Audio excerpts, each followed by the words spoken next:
Call the committee to order. I first want to thank our witnesses for taking time out of their busy schedules to come before this committee. I realize you all left what you do every day to come here. So I hope it's as pleasant as we think it should be. But again, I will just defer. We just came out of Thanksgiving, which is a great, great holiday and she brings family together. And then we're going into Christmas, which is a great holiday also. So if we can keep that in mind, this is a great month, Thanksgiving to Christmas. And then we'll go into a new year and hope that it gets even better than the last year was. So thank you all for being here. We really look forward to your testimony. In 2017, President Trump, Congress, and specifically Republican members of Ways and Means Committee passed the greatest tax reform seen in decades. The Tax Cuts and Jobs Act made this nation the best place in the world to build, to invest in, and to create jobs. We ended the unstoppable trend of American companies shipping their money, jobs, and headquarters to foreign countries. In fact, and Mr. Hearn is very much aware that we had zero inversions after Tax Cuts and Jobs Act. Now, 8 years later, as these pro-growth, pro-American tax policies were set to expire, Ways and Means Republicans came together to strengthen and make permanent our work in 2017.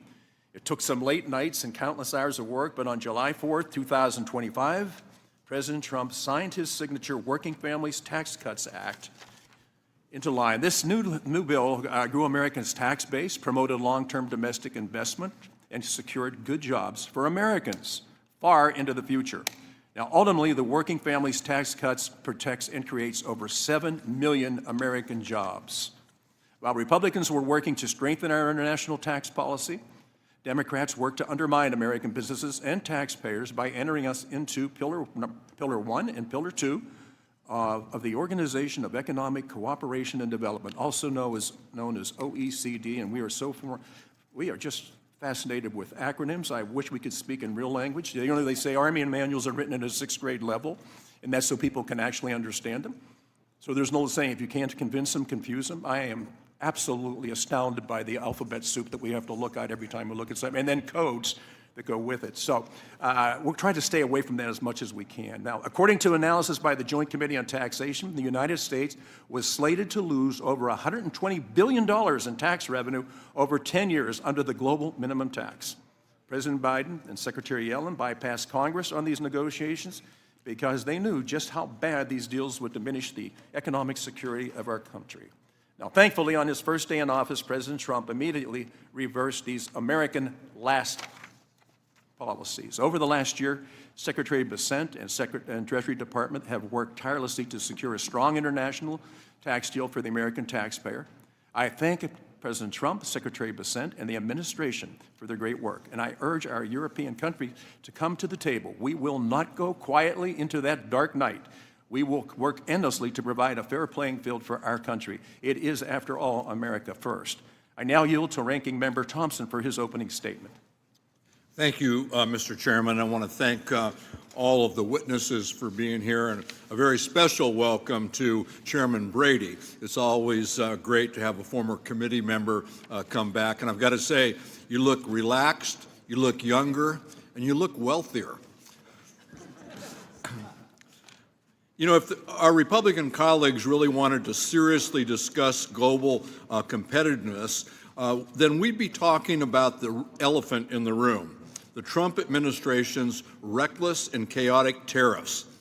These are crushing small businesses and our farming community and our farmers. Once again, the Ways and Means Committee is fiddling while Rome is burning. Our committee, the House Committee with jurisdiction over tariffs, has sat idly by and done absolutely nothing while the Trump administration has imposed the largest tax in history on the American people. And we've actually surrendered our authority on tariffs to the administration, and that's just wrong. We should be working overtime to take that authority back. Global competitiveness for American workers and businesses, the title of this hearing. Tell that to the Advanced Pressure Technology, a 33-year Napa manufacturer in my district that supplies parts to tech and semiconductor firms. Just this Monday, AP Tech permanently closed its Napa plant and laid off 237 workers in a community with a population of 79,000 people, because the business has a significant consumer base outside of the United States, and they simply could not weather this administration's chaotic global trade policy. And I'd like to submit for the record, without objection, Mr. Chairman, the article in the newspaper that addresses this. In fact, the Trump tariffs have been an outright failure nationwide. As Professor Clausing stated in her written testimony, these tariffs amount to a $1,700 tax on each and every household in the United States of America. They've harmed U.S. business competitiveness, and again, as the professor testified, have actually cost the United States manufacturing jobs. But no sector has been harder by these reckless tariffs than our farmers. They've been devastated by this trade war. U.S.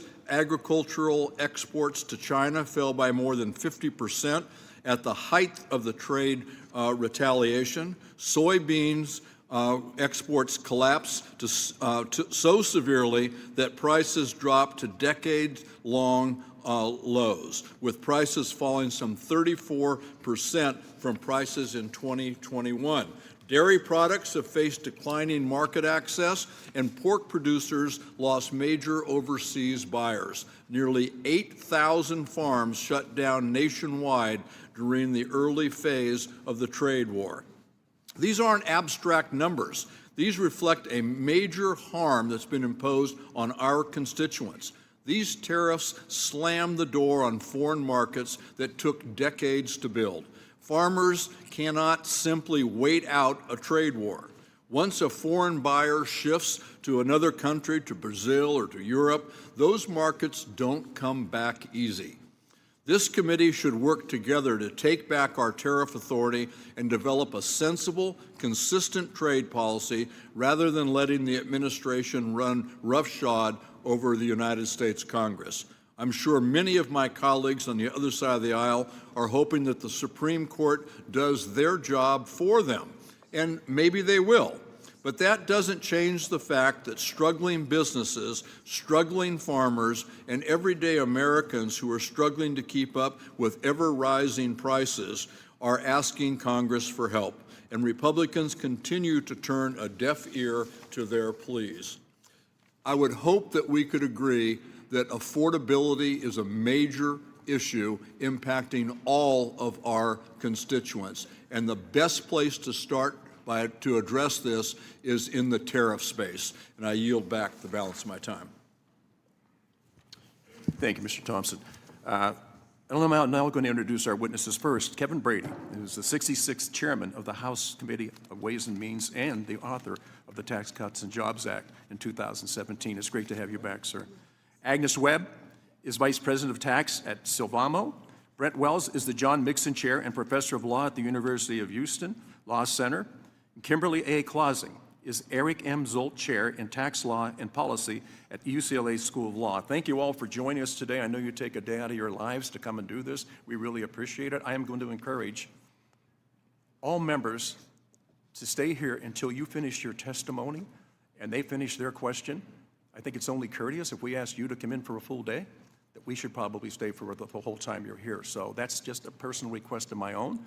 We'll see how many people follow that. So thank you for joining us today. Your written statements will be made part of the hearing record, and you each have 5 minutes to deliver your oral remarks. Mr. Brady, please start. Thank you, Chairman Kelly, Ranking Member Thompson, distinguished members of the Tax Subcommittee. It's an honor to be here today. It's an even bigger honor to have served with many of you on the committee. I know firsthand the important constitutional role this committee plays and the many times we've worked together on bipartisan issues of importance to the country. The achievement of this committee in not just making permanent the Tax Cuts and Jobs Act, but improving it and making it better is crucial to America's economic future.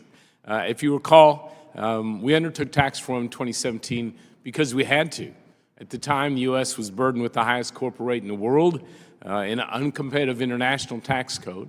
It was a relic of the Kennedy administration. As a result, for a decade before tax reform, our economy in the U.S. was abnormally slow. Paychecks were flat for a decade. And almost every other month, another U.S. company was being bought and moved overseas, oftentimes with the manufacturing, the research, and investment that goes with it, all because of an uncompetitive tax code. At the time we were told this was the new normal, the best America could do. But we knew this country deserved better. So through policy work over 8 years and more than 40 congressional hearings, the House Ways and Means Committee sought to create a tax code built for growth, built for the growth of jobs, paychecks, in the U.S. economy. We set out to leapfrog America to the most competitive economy on the planet, to become the premium destination in the world for investment and innovation, to ensure that America's businesses could compete and win anywhere in the world, especially here at home, and when they did, to bring those profits back here to invest here in America. The Tax Cuts and Jobs Act, which many of you worked on, led and signed by President Trump, achieved those goals and remains a boon for American workers today. And if you recall, in the first and most important step, we lowered the corporate rate to 21% from 35%. We replaced the outdated worldwide system of taxation with the territorial one. We pioneered the creation of the first global minimum tax. We established safeguards against exporting business income to low-tax states and importing deductions to domestic returns. And we created crucial investments, incentives to spur U.S. investment innovation here at home. As you noted, after that, zero inversions from the day it was signed. But those benefits to American workers and families were at risk if Congress didn't act, if you didn't act in 2025 to make those tax reforms permanent. So Republicans in Congress beat all expectations by quickly delivering to the president tax policy that locked in the pro-growth provisions of the TCJA, fully restored incentives for innovation and competitiveness investment in America, and made real, thoughtful improvements in international taxes to ensure American businesses can continue to compete and win in the global marketplace. Both for the short and long term, the Working Families Tax Cut is already proving to be a success, especially in the international tax area. It's spurring investment, keeping jobs in the United States, and positioning America to lead in innovation and exports for decades to come. The bill ensures America continues to be the best place in the world to build and invest. The immediate expensing for R&D is driving the hiring of staff, research staff within the U.S. rather than abroad.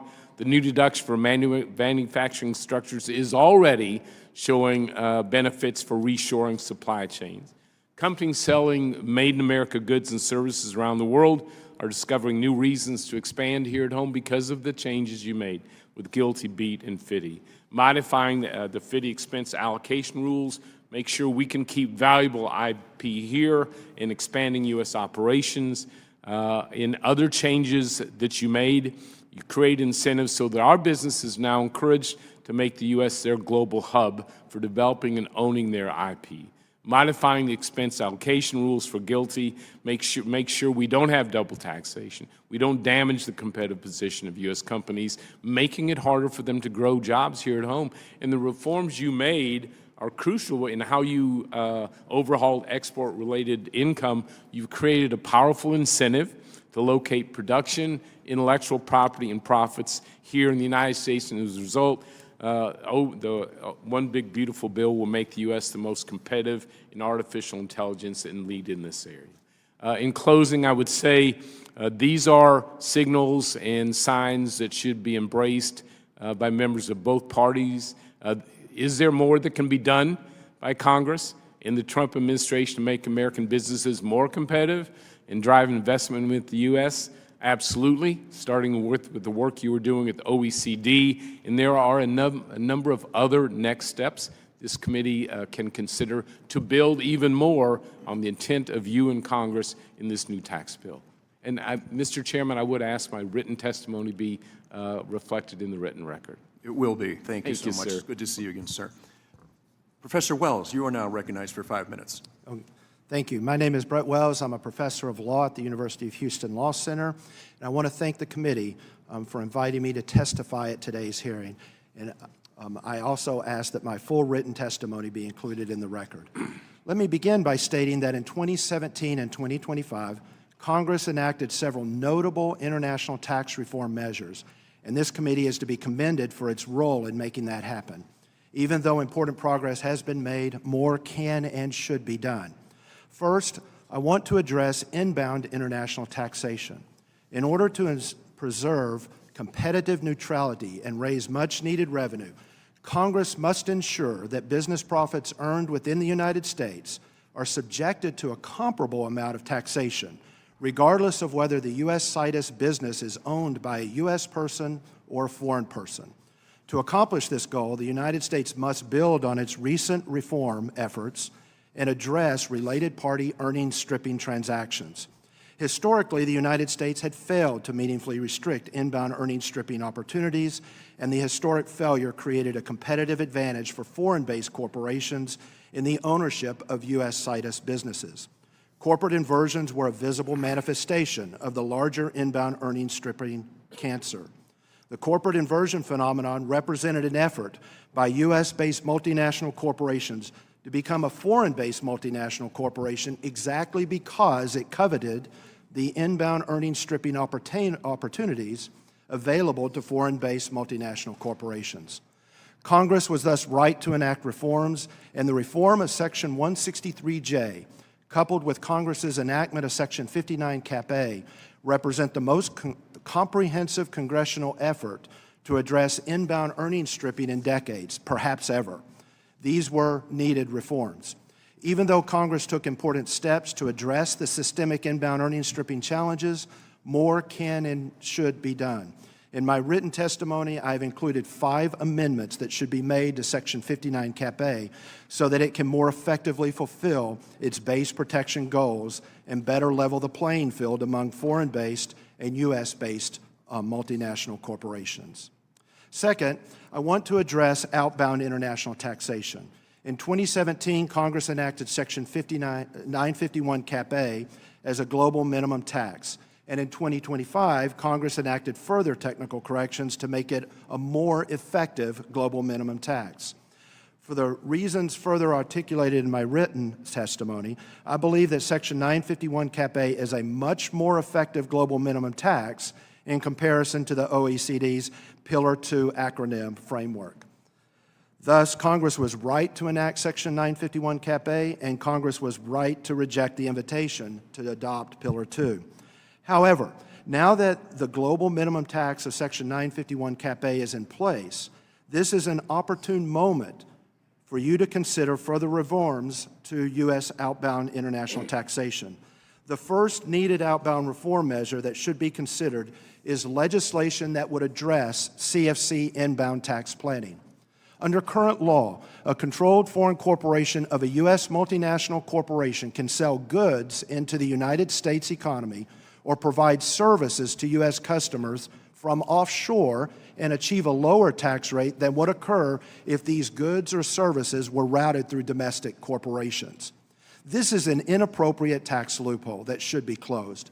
It should not be the case that a U.S. multinational can achieve a lower tax rate on the sale of goods or the provision of services to U.S. customers via offshore affiliates than would be possible if those activities were conducted through domestic corporations. This loophole promotes offshoring of U.S. business activities. In my written testimony, I propose 2 reforms to the U.S. Subpart F regime that should be enacted to foreclose the CFC inbound tax loophole. Further, in my written testimony, I provide 6 further simplification reforms that are now made possible because Section 951 Cap A has been grafted into the U.S. international tax regime. These simplification measures are now made possible due to the good work and positive reform that this committee has already enacted. Let me conclude my testimony by saying that this committee is to be commended for the work it has already done. Even so, more can and should be done. I urge this committee to further its reform efforts on inbound taxation to better level the playing field. In the outbound context, I urge this committee to address CFC inbound tax planning transactions and also to enact further simplification reforms that are now made possible as a result of the work the committee has already done. This concludes my opening statement. I'd be happy to answer any of your questions. Thank you, Professor. Ms. Webb, you are now recognized for 5 minutes. Thank you. Good morning, Chairman Kelly, Ranking Member Thompson, and members of the subcommittee. My name is Agnes Webb, and I am the Vice President of Tax at Silvamo. We are the world's paper company. Headquartered in Memphis, Sylvamo is a global leader in uncoated freesheet paper. We are proud to employ 1,800 Americans across 3 locations, supporting 5,000 additional manufacturing jobs in rural mill communities. We primarily make and sell copy paper, commercial printing paper, converting paper, and specialty paper. We have a strong portfolio of brands in the U.S., including Accent, Opaque, and Hammermill, and we are the exclusive global supplier for HP papers. So even in today's digital age, paper is a crucial part of Americans' everyday life. We use it to educate, to communicate, and to entertain. So when Sylvamo became an independent company in 2021, we chose to stay in Memphis. In doing so, we benefited from the Tax Cuts and Jobs Act, which made the United States a much more hospitable business environment. The TCJA reduced the U.S. corporate tax rate to 21%, and equally important, it established a competitive international tax system, one that made it easier to make things here in America and export them around the world. Without the TCJA, Sylvamo would have faced a 35% corporate rate on every dollar we brought back to the U.S., limiting our ability to invest in our people, in our communities, and our products. It was an outdated tax code that locked companies' profits overseas and made it more costly to manufacture here in the U.S. But here's what happened instead. The TCJA helped Sylvamo tap into the location, the infrastructure, and the skilled workforce here in America, creating jobs for thousands of hardworking Americans. In other words, the TCJA, and specifically its international provisions, worked. And this year, Congress stepped up to make those provisions work for the long term. The One Big Beautiful Bill made the TCJA's pro-growth provisions permanent and stronger, solidifying the U.S. as a hub for manufacturing investment. And here's how. So first and foremost, H.R. 1 prevented devastating tax increases in our industry. GILTI, FDII, BEAT were all scheduled to become less favorable to taxpayers at the end of the year. H.R. 1 prevented these tax hikes and set up a pro-growth baseline for the tax code. The law also renewed and made permanent expired provisions that are extremely impactful for Sylvamo. Restoring immediate expensing for our R&D costs and our capital equipment purchases empowers us to invest more, to innovate more, to hire more, to grow more here in the U.S. And finally, H.R. 1 made key TCJA provisions work even better for manufacturers.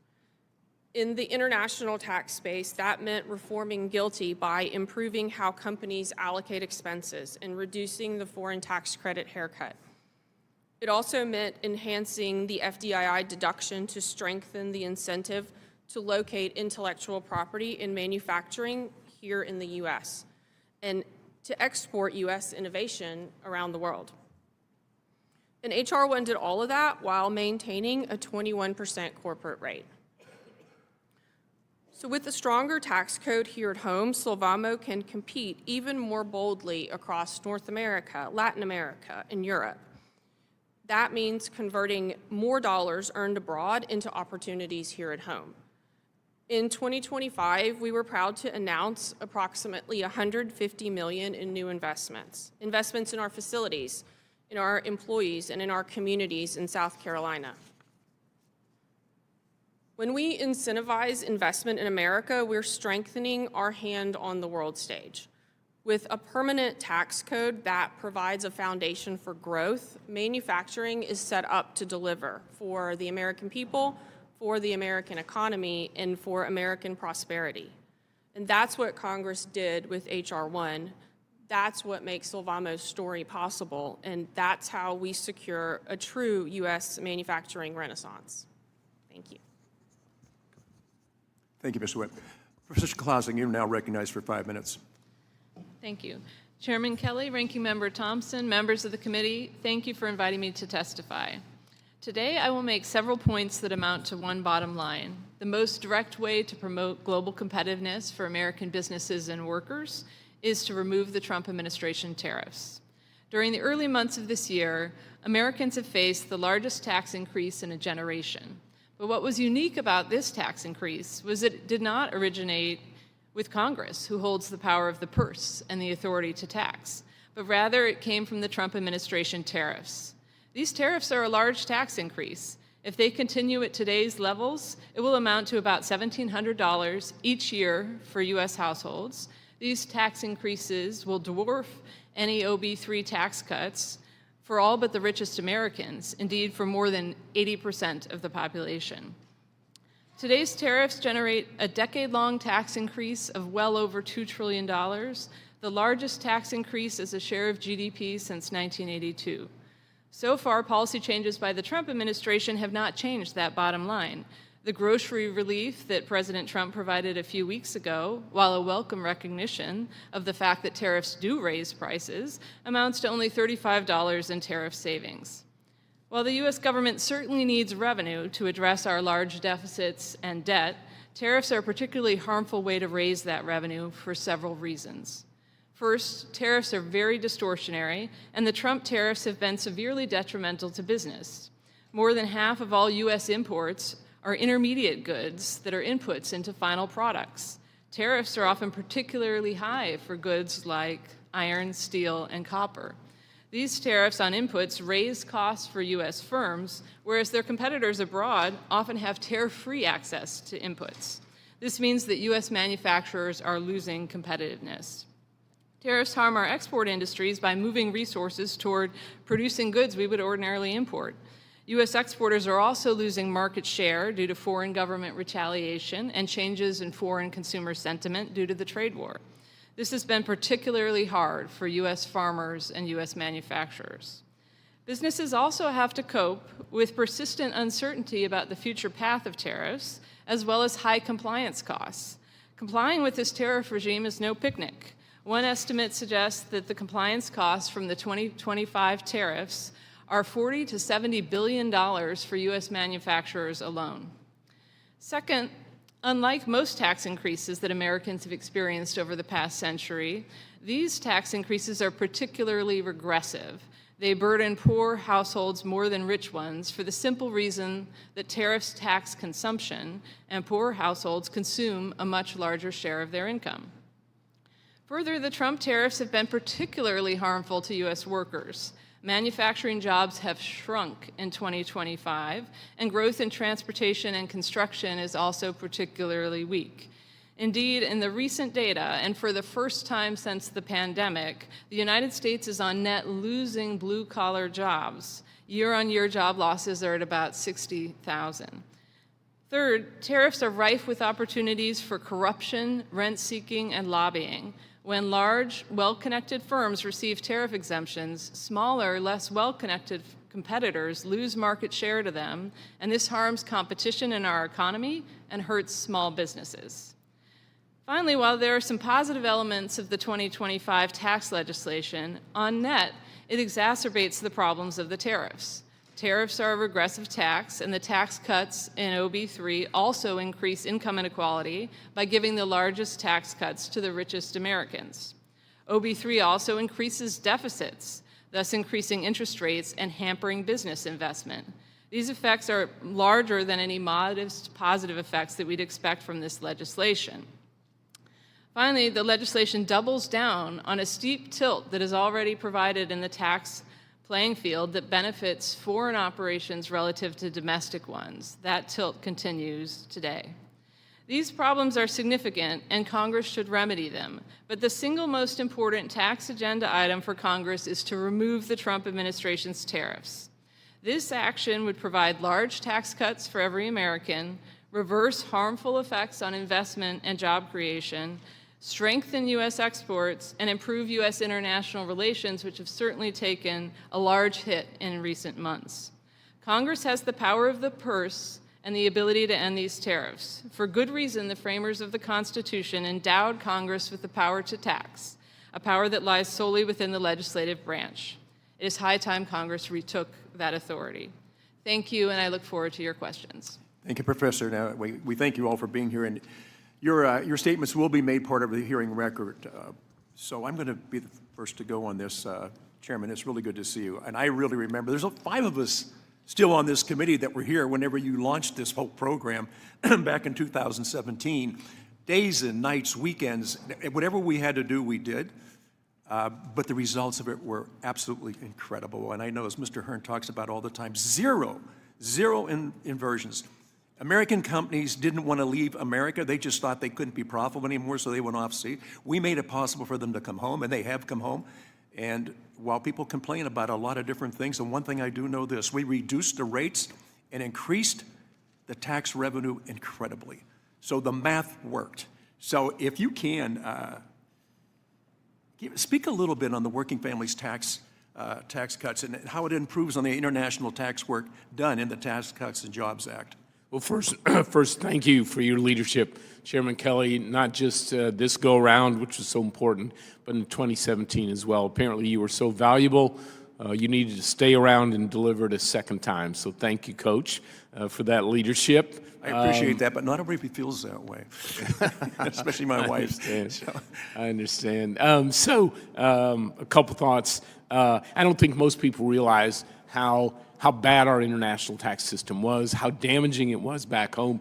We talk about inversions, but the truth of the matter is, we are seeing, whole plants pick up and move overseas, taking research, taking their headquarters, literally leaving these communities, desolate, all because of a tax code that punished them for being here in the U.S. And then our companies, we all know it's not enough to simply buy American. We need to sell American all throughout the world, creates great income, revenue, job growth here in the U.S. as well. But our tax code was not only making it tough for our companies and our Aggies and our manufacturers to win overseas, but when they did, they couldn't keep those dollars, they couldn't even bring those dollars home. And so the changes in the international tax code basically created the incentives in a giant sucking sound of research, intellectual property, manufacturing back in the United States. We saw investment on average for companies doing it grow 20% after the Tax Cuts and Jobs Act. We saw intellectual property, the revenue from companies bringing it back and keeping it here. And I remember, Chairman, being in California about a year after we passed the bill with about 25 tech companies, all of whom you would know. As we went around this round table, every one of them had a story of either bringing the intellectual property back to America and the advanced manufacturing that goes with it, or the new IP they were developing, they were keeping here in the U.S. as well. All of those benefits had a huge role in allowing companies to do more manufacturing, more innovation in the U.S., do more of the investment that allows them to compete and win around the world. And so, yeah, the outcome of getting tax reform right, and then what you built on that, what we know in the international tax system, it's really complex. You know what individual provisions will do. What you don't know is the interaction. It's sort of like, I don't know if you're a Formula One fan, but in that racing, they bring upgrades to their engines throughout the year. And sometimes it works and sometimes it doesn't. It's the interaction. So what, over the last 6 years, what this committee has seen are how different parts of the international code interact. To your credit, and the work you did with the Senate definitely made improvements that make it easier for companies to invest here, easier to be the global hub, easier to compete and win. So you took it to a new level, building on what we all had sought to achieve in 2017. And America's economy is going to be better for it. So thank you. Thank you. And the work you put in was incredible. Ms. Webb, I want to ask you a question because I really believe nobody should be in a policy-making decision unless they've actually survived the private sector and worked on commission only and lost their job at least once through no fault of their own. It's a much different playing field than people think it is. And we supply, the people who are profitable supply all this needed revenue that we have. So you're the Vice President for Tax for a company that actually makes things in the United States of America. How have the changes we made this year to the international rules impacted you and when you make decisions about where to invest capital and workers at the margin. So if you would please weigh in that, because you're the person that's on the field every day. You're actually in this, and you either benefit or you look at what the government's put in place and say, I thought you guys were looking for more tax revenue. Please quit making it harder for us to be profitable. So please, Ms. Webb, if you could weigh in on what you do every day in your life. Yeah, thank you for that opportunity. I think, we start with the foundation that TCJA set in creating a much more competitive tax code for the U.S., especially U.S. manufacturers. I mean, if you think about, Sylvamo wasn't a standalone company before TCJA, but I can imagine it would be very difficult for us to operate in an environment where we had to pay 35% tax on the cash that we repatriated. We do have significant international operations, and those operations generate cash that we bring back to the U.S. I think it'd be very difficult for us to succeed if we had to face that 35% repatriation. So that's one aspect. So the TCJA laid that foundation. Now, when you look at the changes that were made in the Big Beautiful Bill, that just really improved upon our ability to succeed. Now, specifically, I'll talk about the modifications to expense allocation. That was pretty important. We pay a significant amount of tax overseas, and that's because our facilities are located near where the resources are that we need for manufacturing. And we also want to be close to where our customers are as well. And so before the changes in the Big Beautiful Bill, we were limited on how much of that foreign tax credit we could use because of expense allocation. And what that did was effectively expand our exposure to GILTI. And the changes to the expense allocation in particular have removed that double taxation burden by giving us credit for those foreign taxes that we pay. Thank you. I really do believe consistency and certainty. I mean, it's really important that we actually know where we're going and how long we're going to be doing it. The fact that sometimes they're kind of floating out there, it's hard to make a decision when you don't know where you're going. So with that, Mr. Thompson. Thank you, Mr. Chairman. Before I ask my question, I just want to be really clear about what tariffs really are. They're taxes. And right now, they're some of the largest international taxes in the world, paid not by foreign governments, but by American families and American farmers. Professor Clausing, can you explain in plain terms how tariffs have directly cut into farmers' income? What does that look like for an almond farmer, a dairy producer, or a grape grower in a state like mine in California? Yes, this is a huge issue for farmers, not just in California, but throughout the country. Farmers lose markets abroad when the U.S. puts on these high and reckless tariffs, and they lose markets for a couple of reasons. One, foreign governments retaliate, and two, former consumer sentiment can shift against the United States. We see this in the case of Canada, for instance, where people are less interested in buying American products. Farmers want to sell their products in world markets, and we have some of the most productive farmers in the world, but they're really facing this difficult dilemma of what to do when their markets have dried up.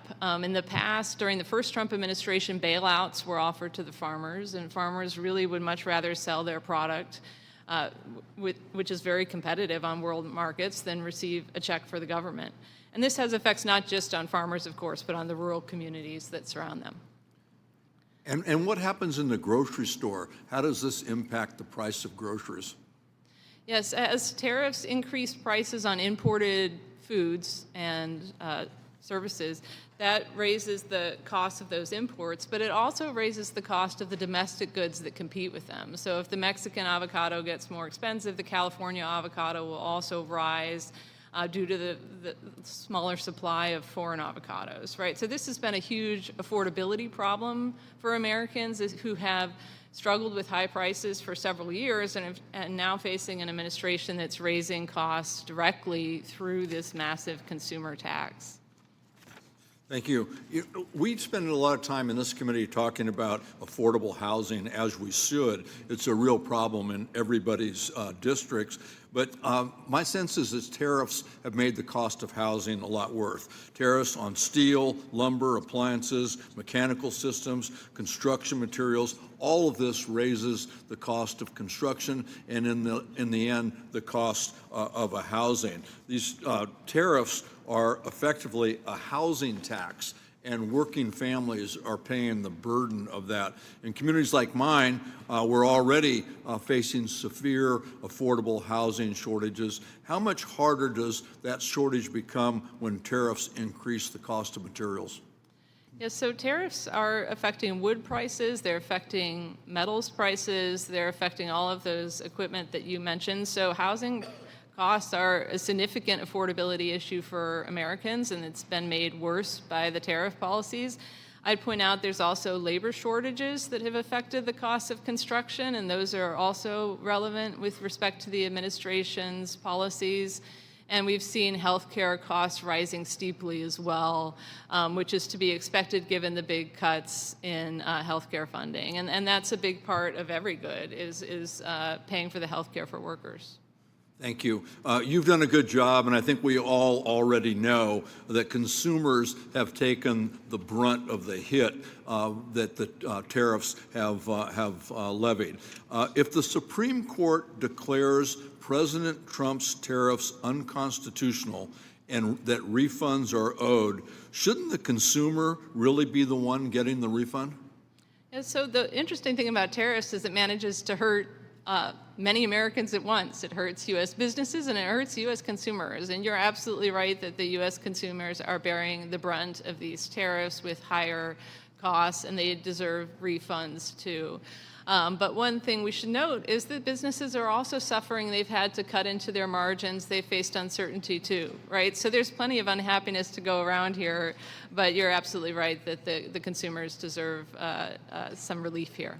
Well, thank you. I'm working on legislation to make sure that the consumers who paid these costs associated with the tariffs aren't left out of the mix if, in fact, the court does what it looks like they're going to do. And I would appreciate any contribution you could make in helping us make that piece of legislation really good and really reach the consumer. So thank you. Mr. Schweikert, you're recognized for 5 minutes. Thank you, Mr. Chairman. Mr. Brady, it's always a joy to see you, and you know exactly what I'm going to ask. But let's actually walk through a couple possibilities here. Let's say the Supreme Court makes a decision in regards to the enhanced tariff revenues. A decade ago, when you were chairman of Joint Economic Committee, other things, we had meeting after meeting after meeting after meeting with economists, economic modelers on how to maximize economic growth, stabilize tax receipts, and do it in the most efficient international fashion possible. We designed a destination cash flow tax, that we even looked at things of refundability for certain types of exports. Do you still believe that the work we did several years ago is economically viable? And considering the arbitrage of other countries using their value-added tax and refunding it when they're exporting to us, creating almost like tax arbitrage, is there a path here that we, as I think the most important committee in the world, actually could start to modernize our place in the international trade and actually also stabilize our tax receipts? Yeah, thank you, Congressman, for asking about this. The reason we pursued a border adjustment tax in the original TCJA, two big reasons. One was competitiveness, because it applies to goods and services coming in the U.S. on a level playing field, but we take it off our exports. It immediately made us dramatically more competitive, especially in those 170 countries with their own version of a border adjustment tax. It also created immediate expensing, almost zero investment tax for the United States, so making sure we were the #1 country in the world to invest in, again, making us dramatically competitive. The simplicity of it was, I think, the beauty, because essentially what this tax would do, the border adjustment tax, would have wiped out huge portions of the international tax code and replaced it with the simple question: do you sell your product here in the United States? Do you sell it here?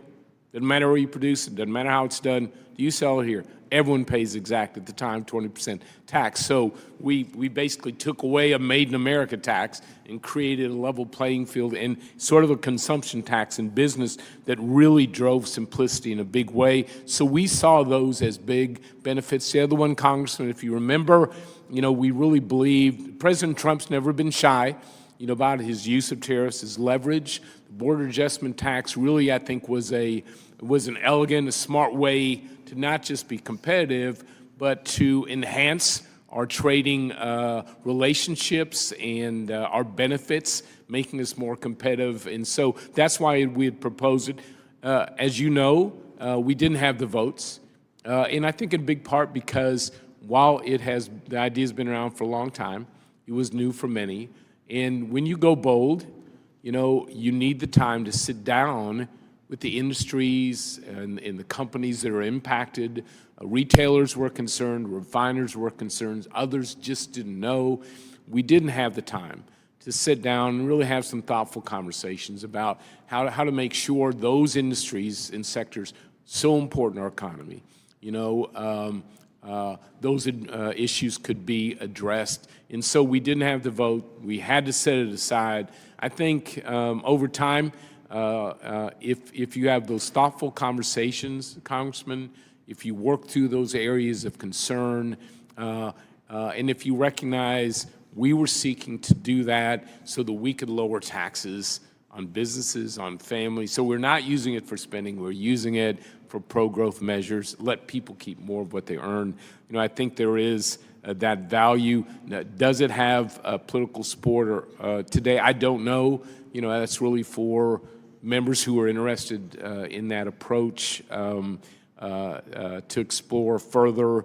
But at the end of the day, I think the committee, we should always be looking for a way to be more competitive, simplify the code, make us even stronger economically, just as you did, by the way, in this new tax bill, especially in the business provisions, the international tax. It was a great job there. All right, Mr. Chairman, I hope at some point we get a second round, because I wanted the professors, because some of his writings in regards to some of these things.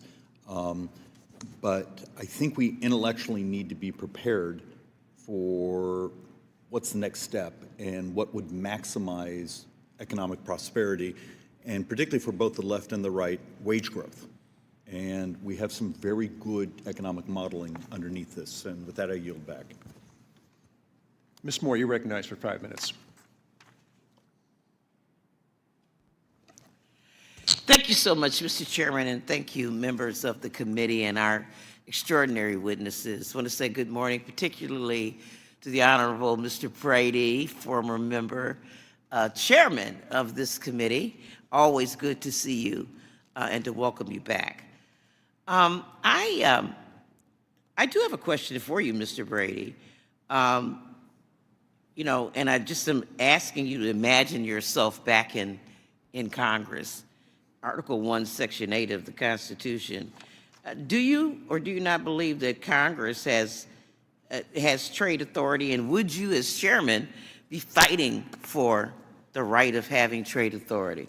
Well, I actually helped lead the legislation that defined the trade rules for Congress and every administration, making our negotiations more transparent, giving the public time to weigh in, making sure we were building a U.S. consensus on agreements like the U.S.-Mexico-Canada agreement, the most consequential agreement, frankly, on the planet, and one that benefits America in remarkable ways. Congressman, I would talk trade with you all day if I had the opportunity to do that. The reason I'm going to stay focused on international tax today is because I think international tax is actually an area where we can do bipartisan work. I know I think you, so too, and Mr. Brady, just you care so much about jobs here at home. America competing and winning, making sure we're locating those manufacturing plants here in the U.S. That's what international tax can do for Mr. the Brady, constituents we honest to serve. God, I would love to talk about international trade too. We've been briefed on that. But I'm wondering if you think that the tariffs that we have now interfere with our international trade relations. Do they interfere at all? Yes, so again, Congressman, I think for the hearing today, I would actually encourage my Democrat colleagues to stay focused on the parts of international tax Gotcha. because it plays such a crucial role to your constituents Ms. back home. Professor Klausing, let me move on. My good friend, I was looking at Section 232, and the president has imposed tariffs based on a national security threat. And none of the things that we see, you know, the president is mad at somebody, should invoke Section 232. And as a matter of fact, we don't know. There's no transparency, as Mr. Brady talked about the importance of transparency. There's just no transparency about which countries or which items are exempt. You know, we've heard the excuse that a trade deficit is the reason that we've got to do this. We have a trade deficit with Madagascar, for God's sake. I've been there. It's like the poorest place on earth. We're always going to have a trade deficit with them.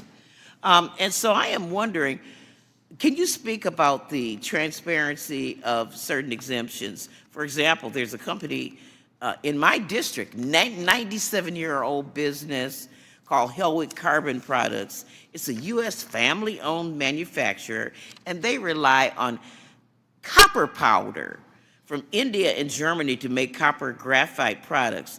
Of course, there's no copper processing companies in Wisconsin or in the United States to make copper powder, and the barriers to building one are nearly insurmountable.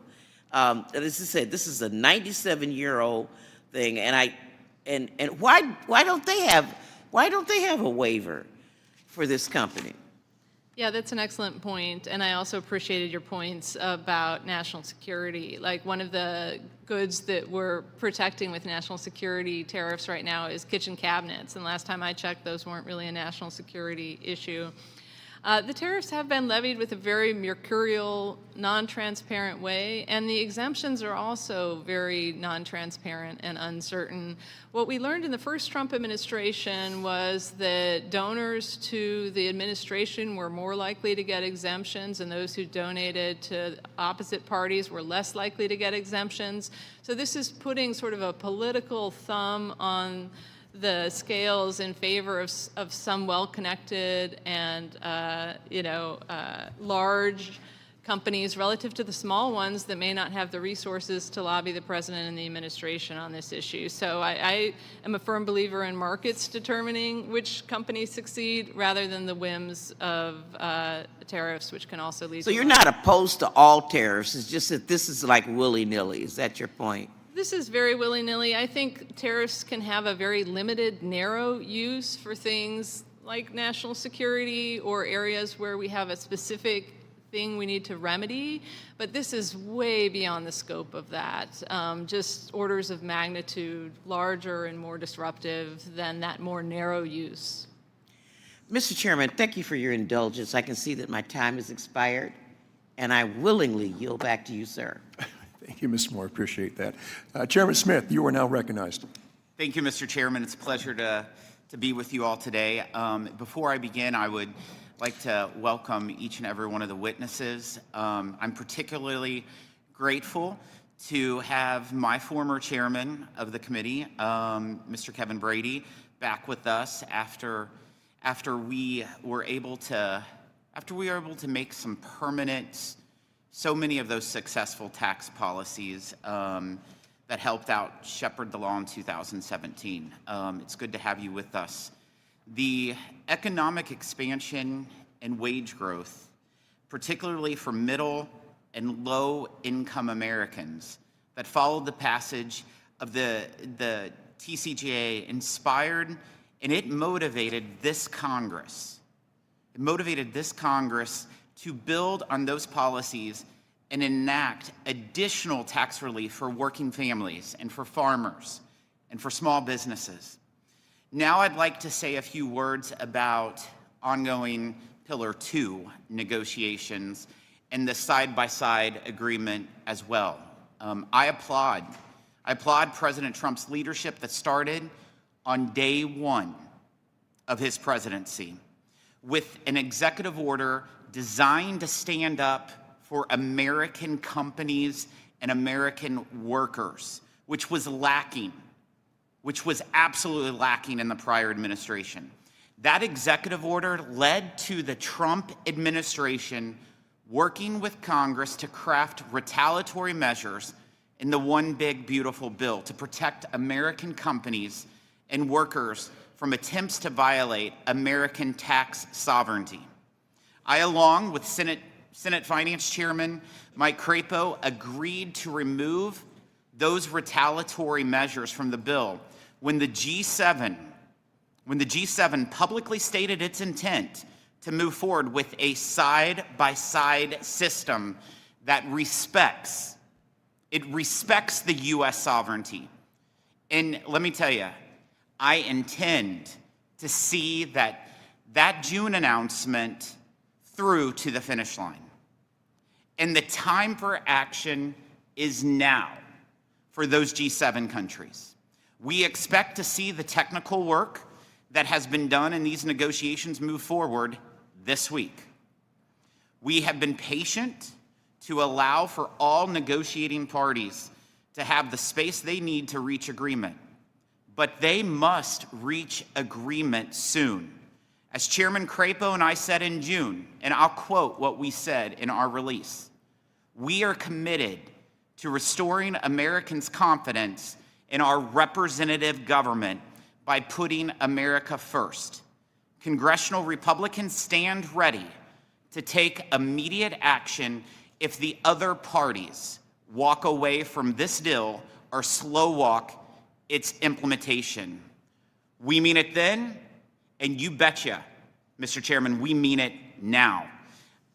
Perhaps one of the less discussed portions of the 2017 Trump tax cuts were the reforms that addressed what was at that time a troubling behavior on the part of American companies to move their headquarters, their capital investment, and jobs overseas, called corporate inversions. Under President Obama from 2009 to 2016, there were 71 such corporate inversions.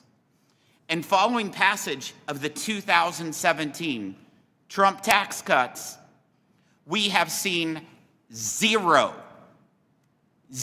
inversions, reversing what was a decades-long pattern under the Obama administration. Chairman Brady, thank you.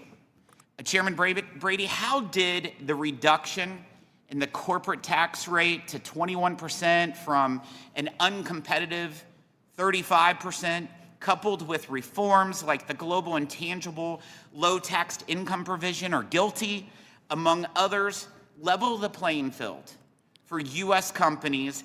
And at the time of its enactment, were you expecting that American businesses would respond as favorably as that they did and basically in the practice of corporate inversions? So, Mr. Chairman, first let me congratulate you on the achievement of not just extending and making permanent the Tax Cuts and Jobs Act, but building on and improving it. I can't imagine what would happen if we saw a cruel $4 trillion of tax hikes on families and Main Street businesses, or if you not take the steps to make America more competitive for our businesses and the jobs it creates here at home. So thank you for that. Also, would love to talk more about your role in the OECD and how dangerous a risk that is to the U.S. economy and our businesses. But to answer your question, Mr. Chairman, yes, we did believe that if we got the tax code right, that those inversions would stop. Because the old tax code, you looked at these companies, and I think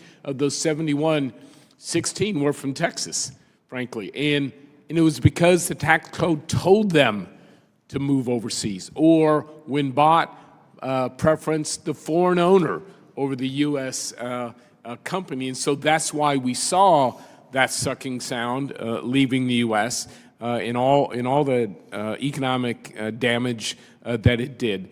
Lowering the corporate rate, I have to tell you, in the whole tax code, I'll tell you, the corporate rate is like the crown jewels of the tax code, in the sense that its impact on jobs and paychecks and competitiveness and innovation can't be matched. And I call it a crown jewel, Chairman, because it's one of those jewels that no matter what setting you put it in, it gets better. So you put it in that research and development, that expensing, the international tax provisions, you link that low corporate rate to those provisions, they all perform better. And it's been a key reason why we've seen the growth, especially in paychecks, as a result of that. And I think, starting into this conversation where people didn't know where the corporate rate would go, they didn't know that you were pondering some very important improvements on the international tax area.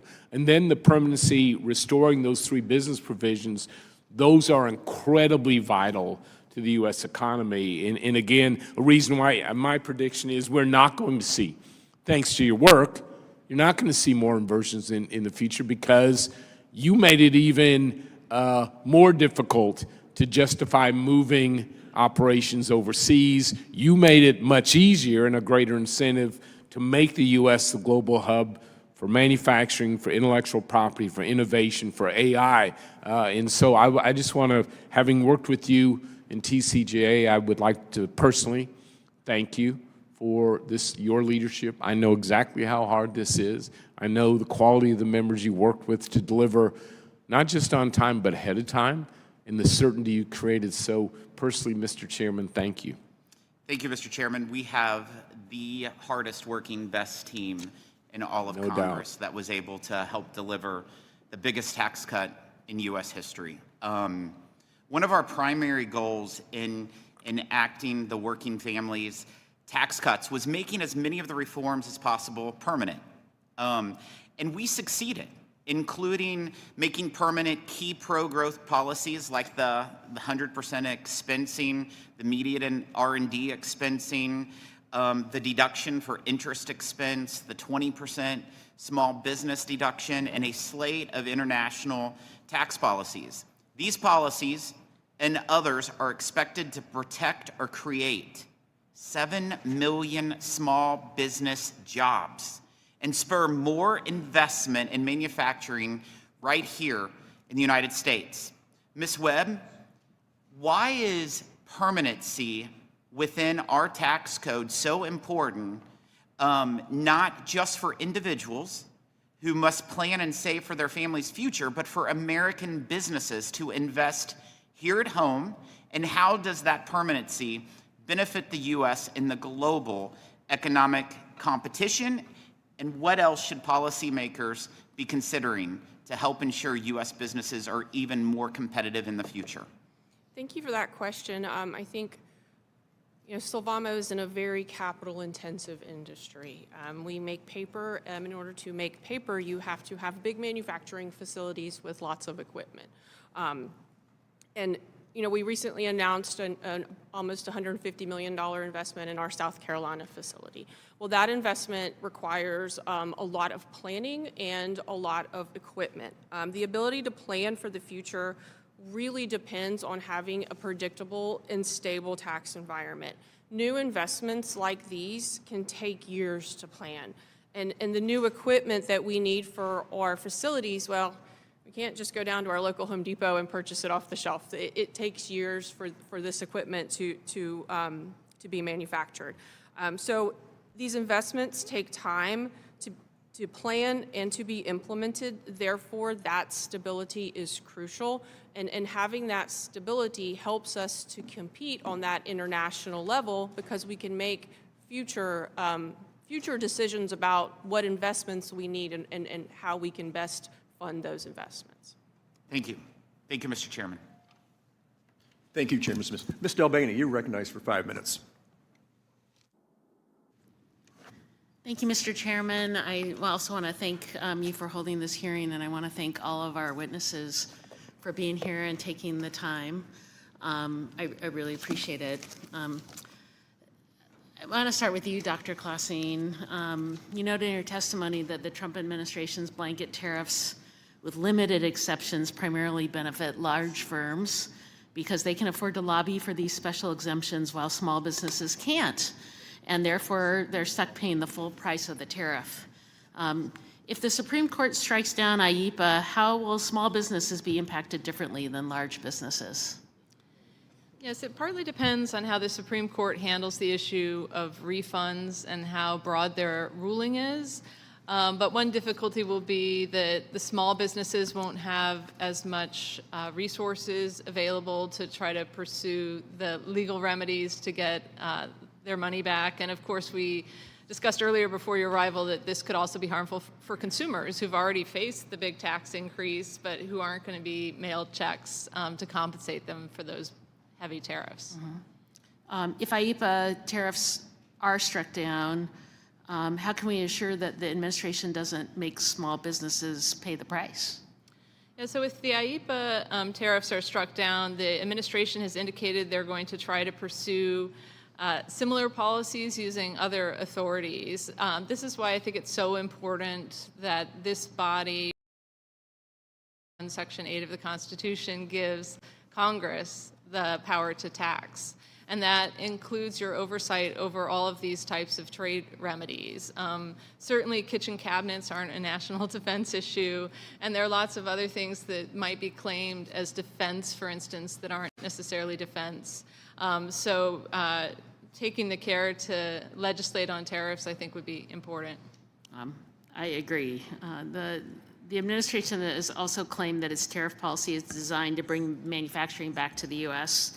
But as you know, tariffs on intermediate goods make it more expensive to manufacture in the United States. So it's not surprising that we've seen a decline in U.S. blue-collar employment since Trump's tariffs went into effect. That's not been an increase. And so surely there's a better way to do this. What principles would you use to guide a strategic approach to tariff policy that benefits, not harms, American businesses and workers? Yes, you're exactly right about the harms to manufacturing and to investment. And one thing that concerns me about this present time is that the headwinds from the tariffs are going to offset any positive effects that we might expect from provisions like expensing. And that's part of why we see this net decline in blue-collar employment, which is a real problem. So the principles under which tariffs should be used, I think, are very narrow. There's better instruments for almost every policy goal. If you want an industry to expand, you can subsidize it without also providing the consumers a big tax. And there are some narrow areas, of course, where foreign governments might have done something where you want to respond with a narrow targeted tariff. But I don't think it would entail anything like over a $2 trillion tax increase over a decade to address these very narrow things. So I would focus on areas where we think tariffs are the best, most direct policy response, but I would argue that in almost every instance, they're not going to be the ideal response. And another good reason to go through Congress. Yes. Chairman Brady, it's great to see you. Thanks for being here. It's strange to see you sitting down there. You've been a dedicated advocate for the benefit of trade deals and that bring economies closer through shared rules and reduced tariffs.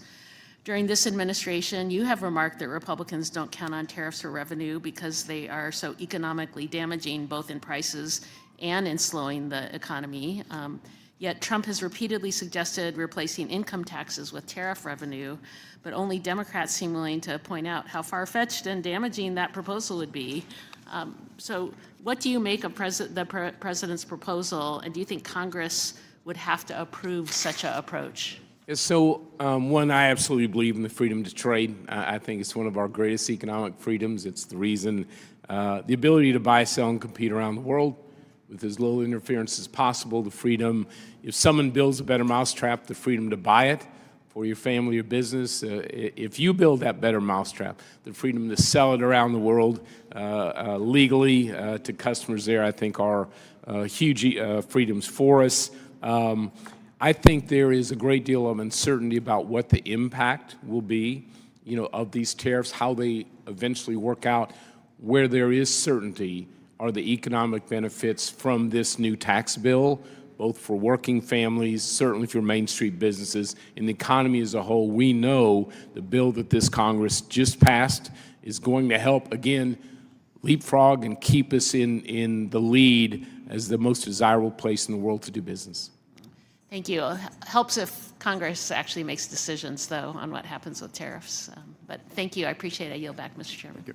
Mr. Arrington, you're recognized Thank for you, 5 minutes. Thank you, Mr. Chairman. Thank you, witnesses. Big shout out to my fellow Texan mentor, our fearless leader and the architect of this current tax regime that has unleashed prosperity for every American at every level and has put our nation back at the top where we belong. And I thank you for your service. I've got a lot of thoughts and some questions along the way. I think it's telling that my Democrat colleagues have pivoted from tax to trade. I'm going to take that as tacit support for the incredible benefits that have accrued as a result of Republican pro-growth tax policy. I mean, there's just not much to criticize. I mean, let's just go through it. Give me a quick yes or no, if you would, Mr. Chairman. After TCJA, as we say in Texas, proof's in the pudding.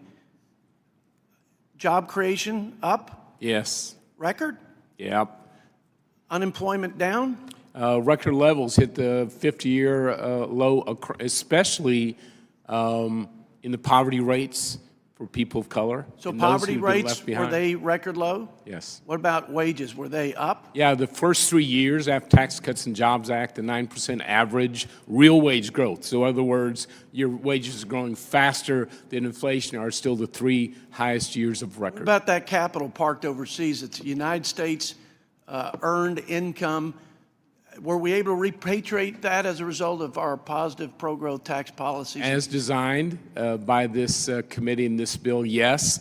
More than $1.5 trillion flooded back in the United States to be invested here. But not just that. We saw intellectual property, manufacturing, research follow that back into the United States as well. Corporate rates went down, but what happened to corporate revenue back to the Treasury? Yeah, so we hit some of the highest levels of corporate revenue that we've seen in the country.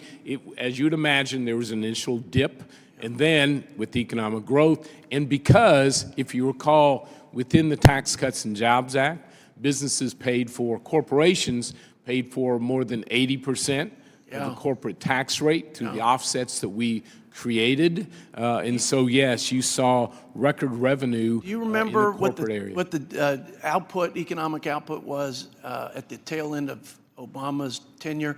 It was 1.8 after the policies on trade, on tax, on energy. Right before COVID, it was 2.8.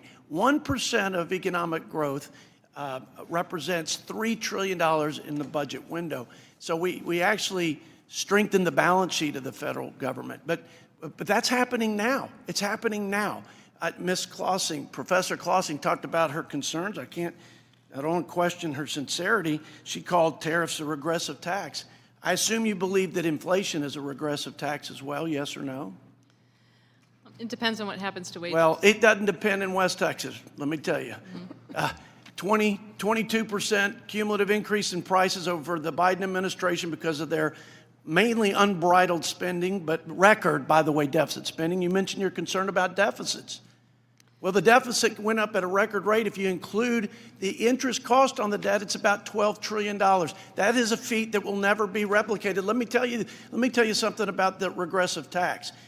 The regressive tax of inflation was, let's go look at just look at the 10-year Treasury. It was 1.1 at the beginning of Biden administration and Democrat control of Congress, 4.4% 10-year Treasury rates. They have gone down now. It's 4.1 and coming down. The 30-year rates are coming down. The fixed mortgage rate went from 2.8 at the beginning of the Biden administration to a record 7.8. I say record, it was a 23-year high. Americans who were buying homes were paying $1,000 on average more a month for their homes because of the cost of living crisis that was happening. So I know that you are sincere about your concerns about this. So let me also take your statement here about the $1,700 a year that you say could be an increase from tariffs.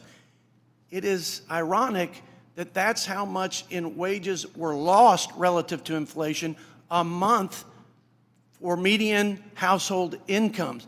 That's unbelievable, but it's all changing. Prices are coming down, actually. The mortgage rates are coming down. About $30,000 over the life of a 30-year mortgage is the value of that decrease. Wages are going up. We're finally outpacing inflation. So it's working. I have so many thoughts about the trade deal. The Democrats did nothing on trade, nothing. Trade activity increased under the first Trump administration because of using his trade authorities, and we had a 25% increase. It helped manufacturing wages. It helped build out that which was hollowed out in middle America for years. We got better deals. We have 15 new open market deals today as a result of the president's leadership. There is no leadership. I've seen no leadership since Kevin Brady was here on trade, and this president is doing it, and we're all the better for it. Thank God we've got somebody that's willing to take the slings and arrows on both sides to level the playing field and have fair trade that undergirds true free trade. God bless America. Mr. Snyder, you're recognized for 5 minutes. Thank you, Chairman Kelly, and I want to thank Chairman Kelly and Ranking Member Thompson for holding this hearing on international tax and global competitiveness. I think it's important.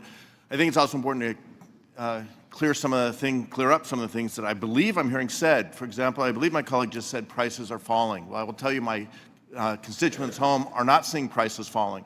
Prices of groceries are up. We just experienced it on Thanksgiving. Prices of housing are up. Prices for energy are up. And if you talk to anybody in this country right now, prices for healthcare are going through the roof. They're getting premium notices telling them their premiums for next year are not just going up a little bit, they're going up 100, 200%. Nationally, the average is 114%. In my district, it's 78%. That's just unacceptable. Now, we're here to talk about taxes, and no one likes paying taxes, and that includes tariffs. They are a tax on the American people. But we have tax policy. The reason this is the oldest and first committee in our government is because we know that taxes are how we pay for what we want to do as a nation, as a society, and we work to find a way to do that. The policy we create on this committee matters, and the policy we create can create incentives, opportunities for economic growth, that create jobs, that provide wealth and a future for our children, but can also create disincentives. And the policies we make here drive the decisions people make at home. They make in their own pocketbooks at their kitchen table. But as we talk about international tax in particular, it's about business decisions. And it's business decisions large and small companies make that drive our economy.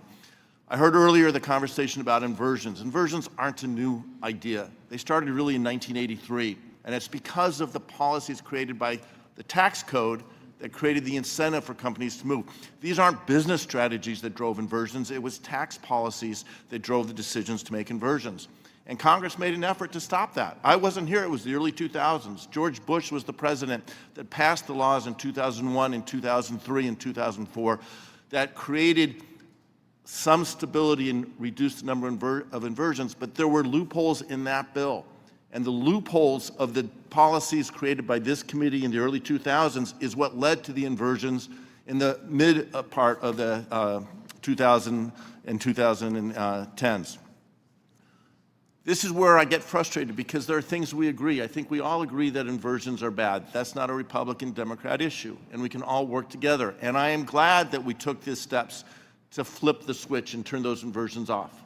That's not good for the U.S. economy. And Chairman Brady, thank you for leading that effort. I wish we had done it in a more bipartisan way. And why is that important? Well, Ms. Webb, you talked about your experience as a business operator, business owner. We need business owners, large and small, make their decisions. What will they need to succeed? They need a stable business environment. And that is affected by the political instability and the tax policy instability that is affecting American companies today. And that's why it's so frustrating.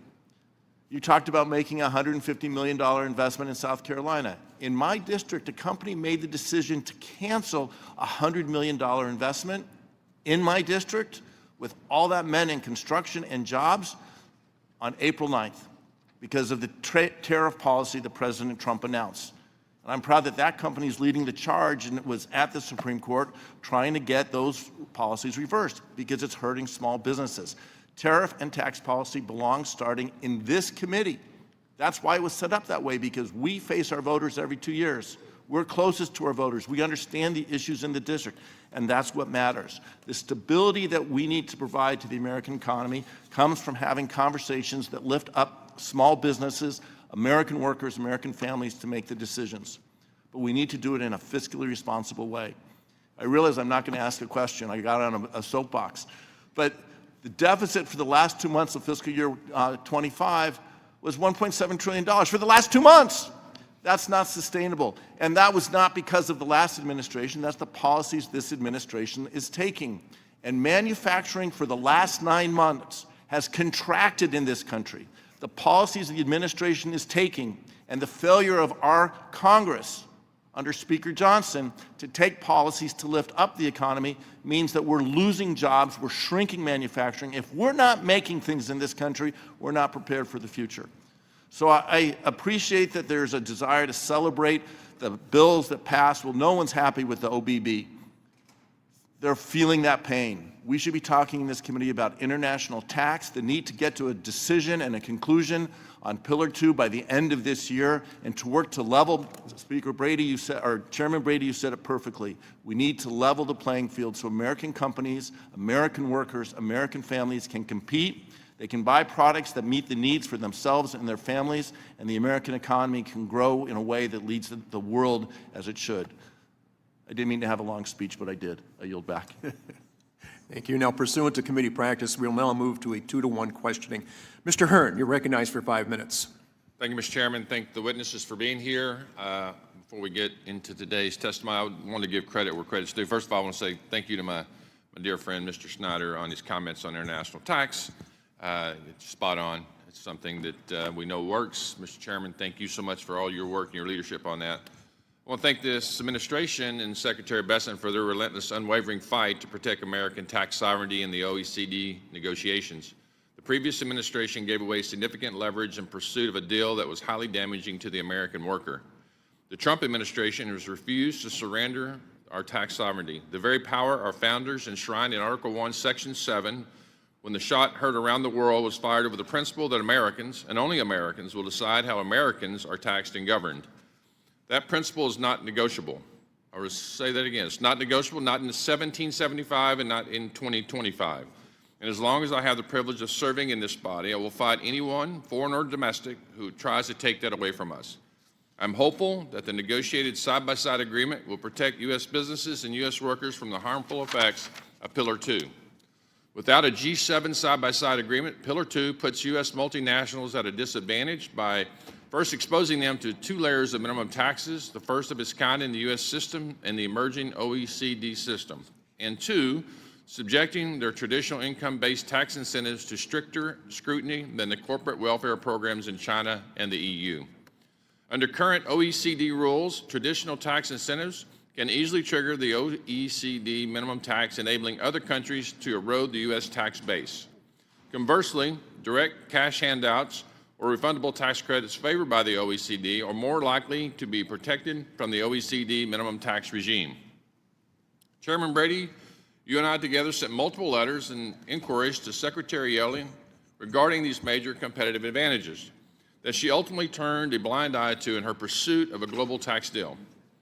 Professor Klossing, I don't know what you may have seen those. You may have used those as target practice in the trash can, but we never got a response at all from any of those letters that we sent. And it's very unfortunate. And I think even my Democrat colleagues were opposed to those initiatives that were put forth by Secretary Yellen.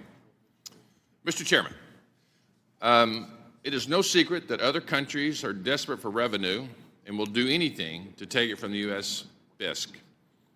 How concerned are you about the proliferation of DSTs, digital service taxes, and other forms of novel extraterritorial taxation popping up outside of Pillar 2?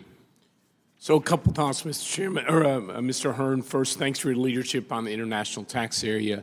Congratulations, and I applaud you for recognizing, all of you, the dangers of OEC Pillar 2. I would love to talk more about how out of the norm, how out of every traditional practice that Secretary Yellen, who I have a great relationship with, worked with her on monetary policy at the Federal Reserve, but how that drove America to the brink of a very damaging Pillar 2.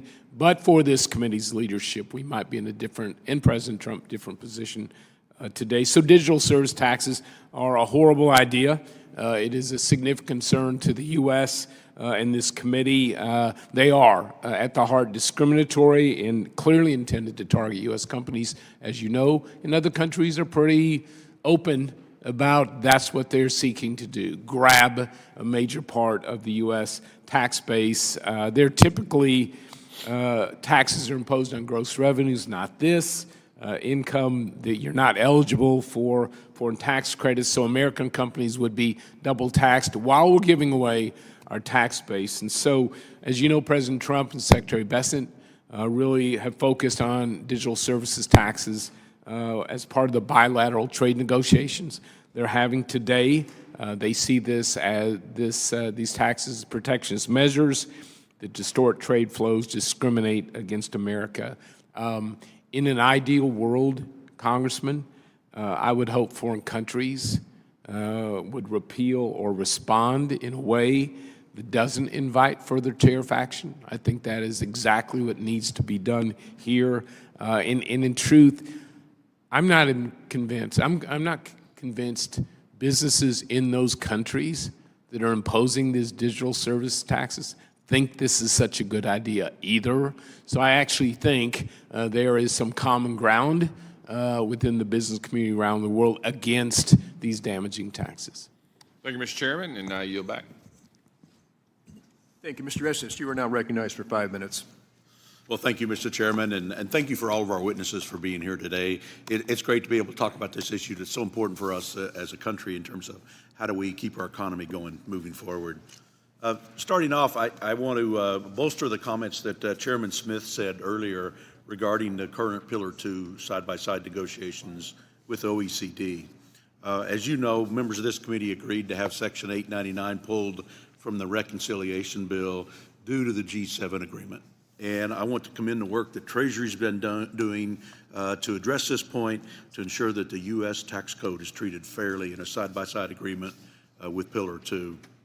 It's been from day one, actually, the Trump administration and Secretary Bessent have been very actively involved in helping address that. However, we have 28 days left in the year, and I'm concerned that other countries and certain bureaucrats are also just slow-walking the process. It's my understanding that the treatment of substance-based tax incentives is one of the stumbling blocks. I want to emphasize, as mentioned earlier, that non-refundable U.S. tax credits must be treated equitably with other countries' refundable tax credits. And if they're not, this will adversely affect inbound investment into the United States and will certainly harm our tax base. I also want to emphasize that a swift resolution to this issue before the end of the year, without a swift resolution of this issue, would drive us to look at how do we bring back those protectionary measures in order to protect the U.S. tax base. Moving on, I want to focus on how the reconciliation bill enhanced and reinforced America First pro-growth international policies that have been incredibly successful since the passage of TCJA in 2017. The timely conversation is important that we can further sound tax policy and ensure that American businesses are successful globally. The reconciliation bill made several beneficial tweaks to BEAT, GILTI, and FDII. There's some of those acronyms again, Chairman. By locking in rates and simplifying the underlying calculations, and of course, coming up with some brand new acronyms in the process. I think there's further work that we can do in this space. Talking about BEAT, consideration of the high tax exemption and allowing deductions for payments already subject to U.S. tax would encourage businesses to bring more intellectual property back into the United States. With NCTI, or formerly GUILTY, as the new acronym has been created, we would fully eliminate the foreign tax credits. We could eliminate the foreign tax credit haircut to simplify tax rules. And with the new acronym FDDEI, formerly the FDII, only in government can you create that jumbled word salad. We could make beneficial changes to this provision that would further incentivize companies to build, service, and maintain future intellectual property here in the United States. We could also enhance future investments in the U.S. by allowing taxpayers to deduct the cost of constructed assets as they occur, rather than waiting till completed properties placed in service. Chairman Brady, it's good to see you again as we talk through these issues. The working family tax cuts put us back on task to restoring immediate R&D expensing and full expensing for most domestic investments. But there's more we can do to help make sure the United States is the best place to invest and hold highly mobile assets. Looking ahead, what additional pro-growth reforms, such as allowing taxpayers to deduct the cost of pro-growth reforms and assets as they're incurred, or strengthening location of IP in the U.S., or simplifying our tax credits and audit adjustment rules that would best position the United States for the next generation? Yeah, so first, Congressman, thanks for your leadership here, and including in the OECD in Section 899. You did good work in the international tax space. It will ensure America continues to be the best place in the world to build and invest, but more can be done. I think first, I would recommend, deliver stability and certainty in the provisions you've just changed. I think the biggest concern for businesses is these are excellent changes. Will they be here for the long haul? I think that's important. Treasury regulations can create the certainty and stability and deliver the results you, Congress, did in this bill. So continue to work with Treasury in these areas. I sense, like in 2017, where they were eager to work to the intent of Congress, they're doing the exact same thing here today. I really applaud their efforts on deregulation of tax provisions and regulation within Treasury. That's key. I think you ought to keep working with that. And I think there's some more provisions within the Senator Tillis 2.0 legislation. Has sort of a laundry list of continued improvements in that international tax space. I think those are some good ideas, some more important than others. It would be a good place to have those conversations. Well, thank you. I appreciate those comments. Appreciate your comments on the digital service taxes and the problems associated there. Yes, sir. I just appreciate, Chairman Kelly, with you holding this hearing to talk about how do we help make sure U.S. is competitive in the international marketplace. Thank you, Mr. Byer, you're recognized for 5 minutes. Thank you, Mr. Chairman Kelly, Ranking Member Thompson. Thanks for doing this. Mr. Chairman, welcome back. You, thank you. Our professors, Mrs. Webb, Ms. Webb. First, I want to say, I don't know anybody here that objected to cutting the 35% corporate tax rate. It was certainly way too high. We have a debate about how low it would go. I just looked up the effective rate right now is not 21%, it's 16%. So it's never actually been 35. And amazingly, corporate tax revenue as a percentage of our GDP is 1.3%, almost the lowest in the wealthy world. We are relying on consumers to pay taxes, citizens, not corporations. We're very, very low. This is a great place to do business. I also have a different perspective than most because I got to serve as the ambassador to Switzerland for 4 years, where the bulk of my time was spent on tax avoidance because of people that were hiding their money there. In fact, there were 600 U.S. companies in little Zug alone. Zug is about the size of Falls Church, but it was a great place to be an American company. Because the whole rationale for Pillar 2 and for Janet Yellen's work and for work that many Democrats and Republicans have done is to try to get away from tax havens and tax avoidance. This whole notion of profit shifting, putting your expenses in the high tax jurisdictions and putting all your profit in the low tax jurisdictions. And this was a real decrement to U.S. competitiveness. And people are just fleeing the country. Yes, part of inversion was our 30% rate, but also a lot of it was tax havens. And we have not addressed that. The base erosion is still very real. And by pretending it doesn't exist, we're sticking our head in the sand. But if this thing is not just about tariffs, it's about global growth. Let's look at the fact that our global growth this year is 1.8%. The rest of the world is 3.2%, almost double. We're getting hammered. We're way below we were back when we complained about Biden inflation, fair enough. But the growth is a lot faster in 2024 and 2023 and 2022. And why? Well, look at the drags on growth right now. We have this, no one here objects to deporting criminals who don't belong in this country legally. But we have literally millions of people who've been here generations with American spouses and American children and American parents that we are now locked up in Farmville or deporting. But construction industries, the agricultural industries, meat packing, car dealerships, everywhere is hurting for people, workforce, in the history of this country. Number two, we have gutted science. NHTSA, NASA, NOAA, EPA, the CDC, National Science Foundation cut by 56%. NIH, and what we've done to our colleges and universities. This is the worst time for research and development in American history right now. So it is no surprise that we're dragging. But the biggest thing are the tariffs.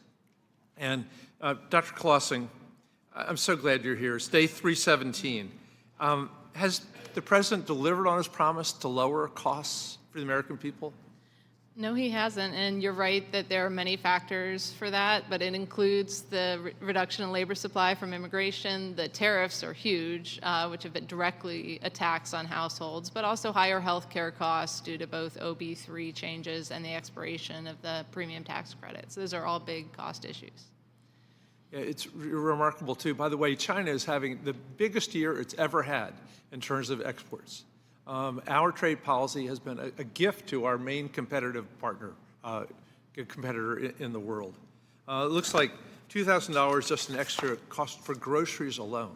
I just noticed that 42% of Americans feel that grocery costs are the single biggest impediment to their growth.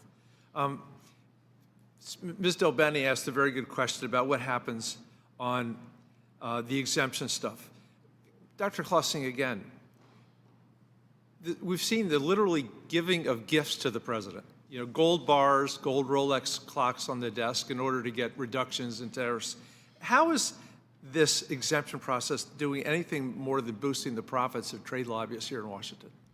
It's really troubling, and study after study has shown the harmful effects of corruption on economic growth. It hurts investment, it hurts competition, it hurts efficiency, and I would expect the same here. Even if the tariffs were a good policy, which they very clearly aren't, the manner in which they're enhancing corruption is highly problematic and dysfunctional. Thank you, Representative. Chairman Brady, I just want to thank you for fighting for Congress's authority, for trade authority, and promise you that we're going to do our damnedest to pull back IEPA, 232s, and other inappropriate giving away of our constitutional right to the president, many presidents, Democrat and Republican, over the years. With that, Mr. Chairman, I yield back. Thank you. Mr. Kustoff, you're recognized for 5 minutes. Thank you, Mr. Chairman. Thank you for convening us today, and thank you to the witnesses for appearing. Ms. Webb, thank you for appearing. We're proud to have Silvamo in the Memphis area, and you are a great corporate employer, great resource for our community. If I could, I know we spent some time this morning talking about kind of the macro impact of the working families tax cut. We know that domestic investment, economic growth, global competitiveness, they're all critically important. With that being said, the bill will also have an impact, really a lasting impact, on the day-to-day lives of American workers. Their wages, their benefits, their future employment opportunities, their quality of life. Can you talk specifically about how these tax cuts will benefit the workers at Silvamo? Sure. Thank you for the question. You know, the tax cuts and the Big Beautiful Bill definitely help us to strengthen our cash position as a company. And that matters because we regularly reevaluate compensation for our employees to make sure that that our pay in every market is competitive. And when our tax burden goes down, that gives us more flexibility and more resources to then invest in our people. You know, while pay decisions are based on market data and the needs of our business, the Big Beautiful Bill tax relief absolutely gives us more room to stay competitive and support our employees. And it helps us succeed, and anytime we succeed, that helps our employees succeed, and then the communities that we're a part of. Thank you. I was going through your annual report, and there was a passage on page 23 about the substantial capital that Savamo requires to keep the operations going. Maybe if I read from the corporate report, the annual report rather, page 23, we make capital investments, sometimes substantial, primarily to expand and replace existing facilities and equipment, improve our operations, and comply with changes in environmental laws and regulations. Key pieces of equipment in our various manufacturing facilities may, perhaps unexpectedly, need to be repaired or replaced. And it goes on to say in 2025, we will make significant capital investments to enhance and upgrade our manufacturing operations, et cetera.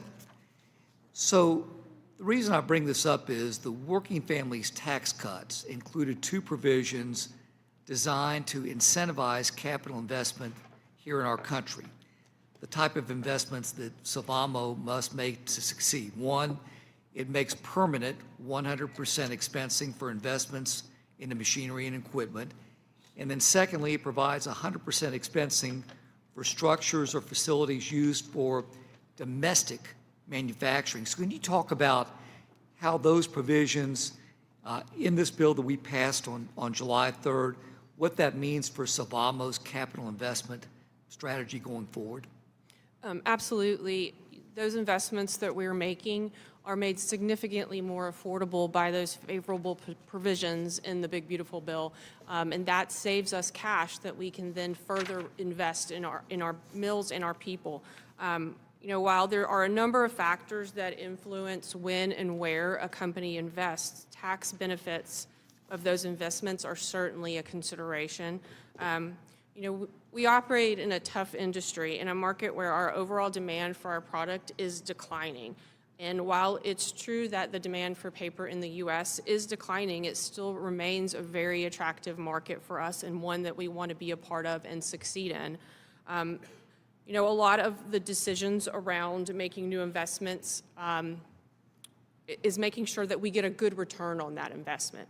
And the math just gets a lot easier when we have competitive tax policies like low rates and immediate expensing. Thank you, Ms. Webb. Thank you for appearing.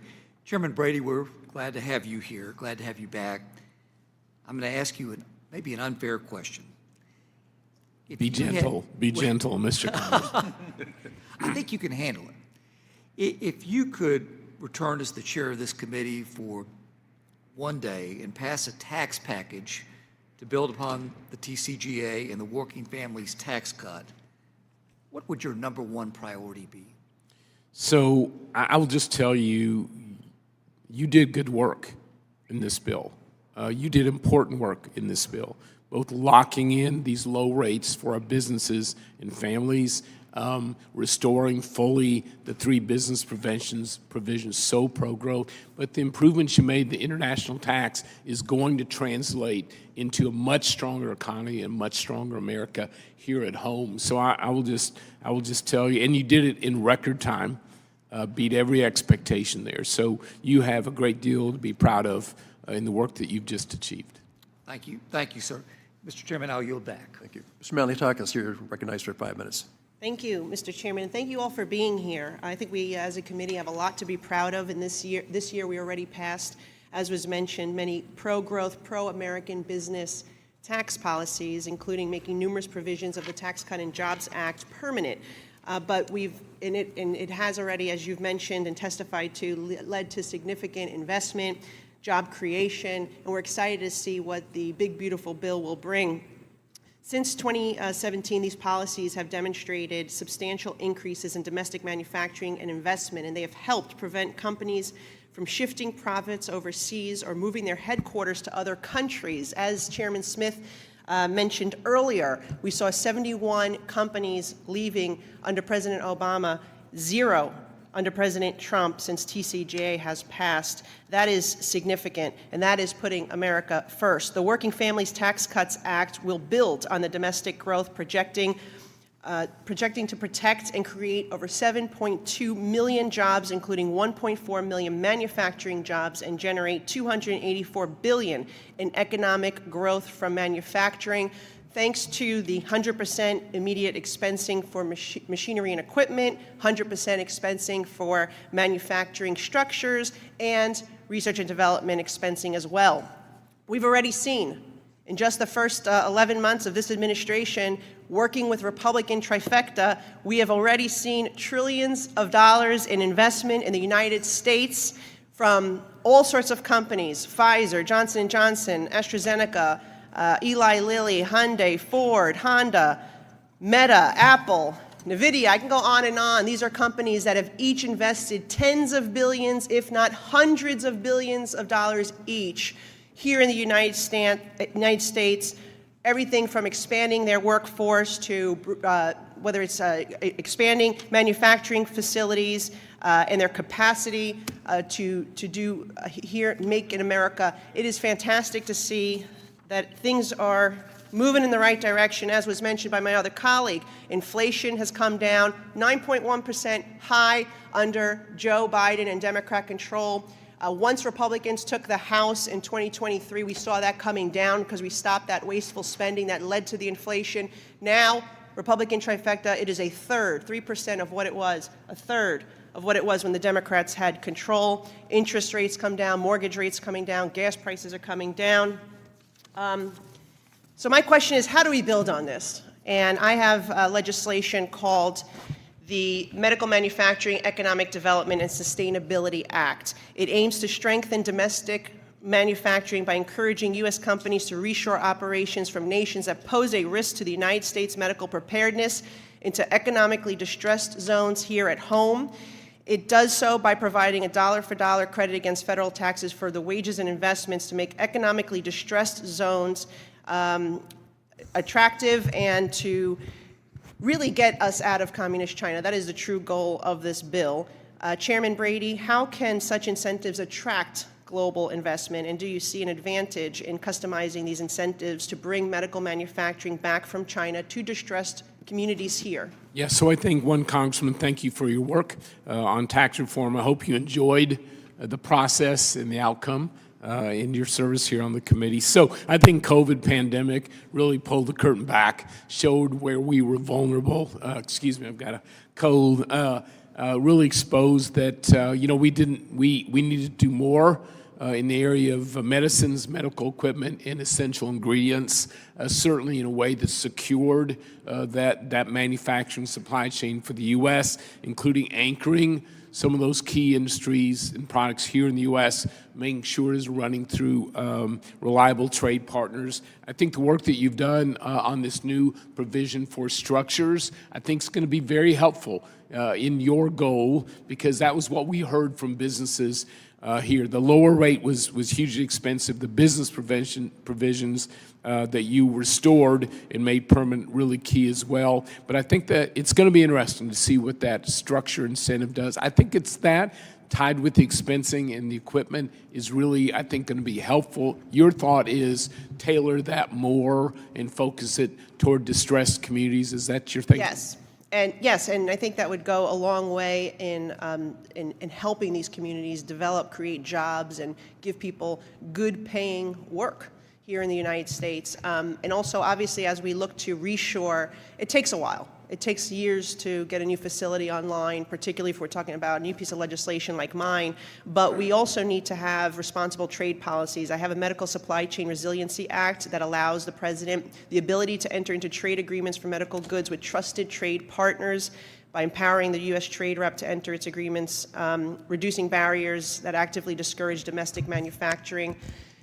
What do you think of giving that the President more authority to work with trusted partners?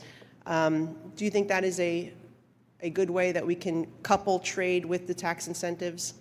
You know, I think we're fortunate in that the authority the Congress over the years has given to the President is very expansive, provides the ability, I think, to work with those trusted partners. I think, frankly, for affordability, for full supply, for the ability for the U.S. to be competitive in these industries against countries like China and other foreign competitors, I think the trade agreements like USMCA would be a great example of that, but others are really key to those resilient supply chains. And I think there's an opportunity now. I think the whole world understands where the president wants to go in those crucial industries and in products. Ms. Plaskett, you're recognized for 5 minutes. Thank you very much, Mr. Chairman. Of course, I want to thank the witnesses that are here, especially the former chair of the committee, the Honorable Kevin Brady, and to the professors and the other witnesses that are here giving us their expert opinion. Of course, this is very interesting. You know, as a lawyer, I know that 3 lawyers will come up with 5 different opinions, and it appears that tax policy and tax lawyers, tax experts will do the same in terms of different opinions given the same data and what it means. I'm, however, looking at how things are affecting the American people and how Americans feel and how their everyday lives are. And I think so many of us here in Congress have been sent here to do that, to give opportunity and support to Americans so that their lives are better. While we're growing our economy, while we're continuing to try to make and keep America to be the best country in the world. Of course, we need a robust economy to do that. We need manufacturing and corporations. We need American innovation. I know my colleague Tom Swazi is not here, but I love his coin that he's a democratic capitalist. I would agree wholeheartedly that many of us on the committee are the same. But while we are looking at issues such as corporations and how well corporations are doing, I don't think the American people would say that they're doing as well as they had been. The tariffs have increased prices for American businesses, the small businesses, as well as workers, costing U.S. households so much more. These deliberate price hikes and tariffs, and especially, are making American lives unaffordable. And I don't think, and we saw in 2017 with the Tax Cuts and Jobs Act, that while it helped corporations, American homes were not doing as well. And particularly in the Virgin Islands, I think we know that the provision authorizing the U.S. Virgin Islands Economic Development Program was affected by GILTI. Because oftentimes when tax policy is written, it seems to help corporations, but not in terms of thinking about those small individuals. The imposed GILTI tax regime on investments by U.S. residents in the Virgin Islands businesses has acted as a tariff on the United States Virgin Islands, an American territory. I'm really grateful to my colleague Ron Estes, who worked with me to sponsor legislation to restore economic vitality and investment in the Virgin Islands, the Revive VI Act, which fixed unintentional problems and restored the Virgin Islands' right to have an economic development program that would benefit our economy and workforce. And I'm hopeful that he and I will continue to be able to work on that. You know, we're talking about inflation outpacing wages, and it seems to be so for everyone except the wealthiest. Recent reports from the Federal Reserve Bank of New York show skyrocketing personal debt for American families, with both housing and non-housing debt eclipsing previous records. So we can't say that the economy is going well if the American people are not experiencing that at the kitchen table. Because at the end of the day, that's what matters. That's what's important. Professor Clausing, we've heard a lot from my colleagues across the aisle and other witnesses about how TCJA and the One Big Beautiful Bill has had a wonderful effect on wages and growth. Is that your reading of the economic evidence? And what do you see as the main consequences of these legislative packages for the economy? Thank you so much for that question and for your work. If you asked 100 economists to look at the data of what happened in the years after the Tax Cuts and Jobs Act and just look at the series of wages and the series of investment and the series of deficits and debt, they would have a hard time identifying when that tax cut happened because the trends, underlying trends, were nearly unchanged. There's been some very careful econometric work which has unpeeled some small benefits from the expensing provisions, but no discernible effect on wages. And one of the reasons is that the legislation expanded deficits and debt, and that acts as a drag on the economy. A lot of debt was added during the Trump administration. A lot of debt is being added now.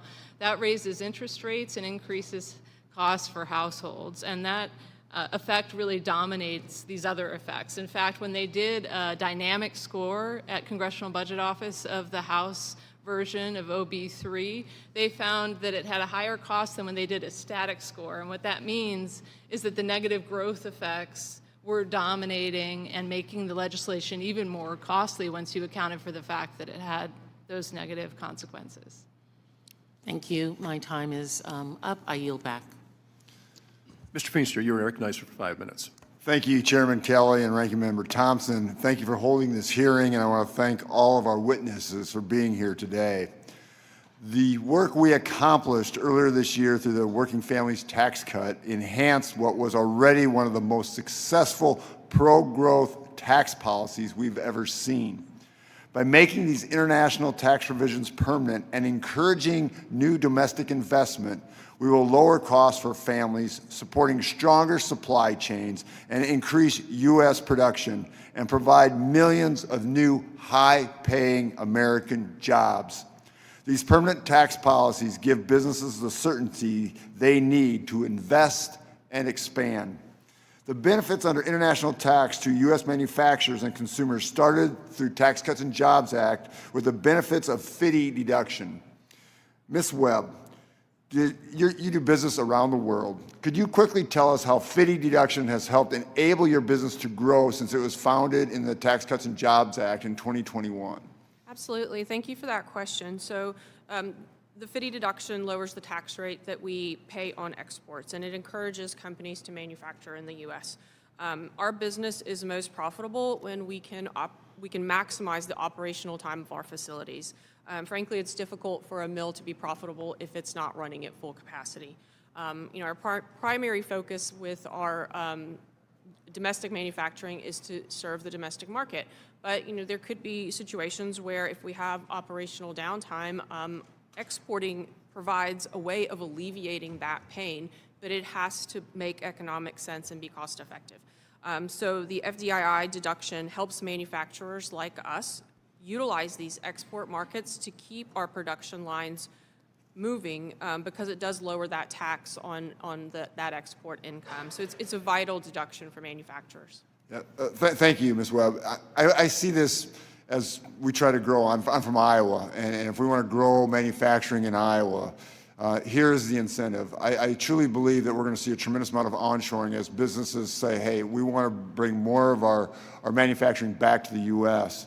So dealing with that, Ms. Webb, I want to also ask you a question. So already we've been heard how important it is to you, but by removing the qualified business asset investment offset of the FDII deduction, it became FDII, and will no longer penalize the deduction based on tangible assets located in the U.S., broadening this incentive further than just intellectual property and supporting investment into the United States.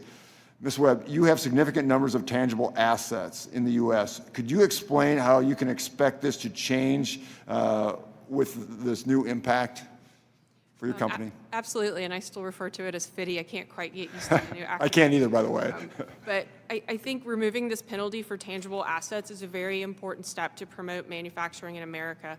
Manufacturing is an industry that has both a lot of exports, but also a lot of tangible assets. So given that the objective of the administration and this Congress is to expand manufacturing, this policy certainly supports that by removing a hurdle that limited our ability to fully take advantage of that FDII deduction. Yeah, thank you. And again, what we're trying to do here is grow and expand manufacturing in the U.S., and this is what's going to happen. I just applaud this bill and how it's going to perform, and we just heard from one of the leaders and innovators in the paper industry how it's going to work, so thank you for that. I got a question for Chairman Brady. Chairman, as we look forward, how do we stay ahead of the curve when it comes to attracting investment into the United States through the improvements to FDII and pro-growth international tax policies? I mean, we see now that there's a lot of other countries trying to do different things, and how do we stay on the forefront of making sure that businesses come here to innovate? Yeah, so first, I hope you're enjoying your time on the committee. I was impressed the first day I met you when I realized that as a leader in the Iowa legislature, you conformed Iowa's tax laws to the TCJA. And I think the results are proving out back home to your constituents in the state. And the answer is the international tax area is complex.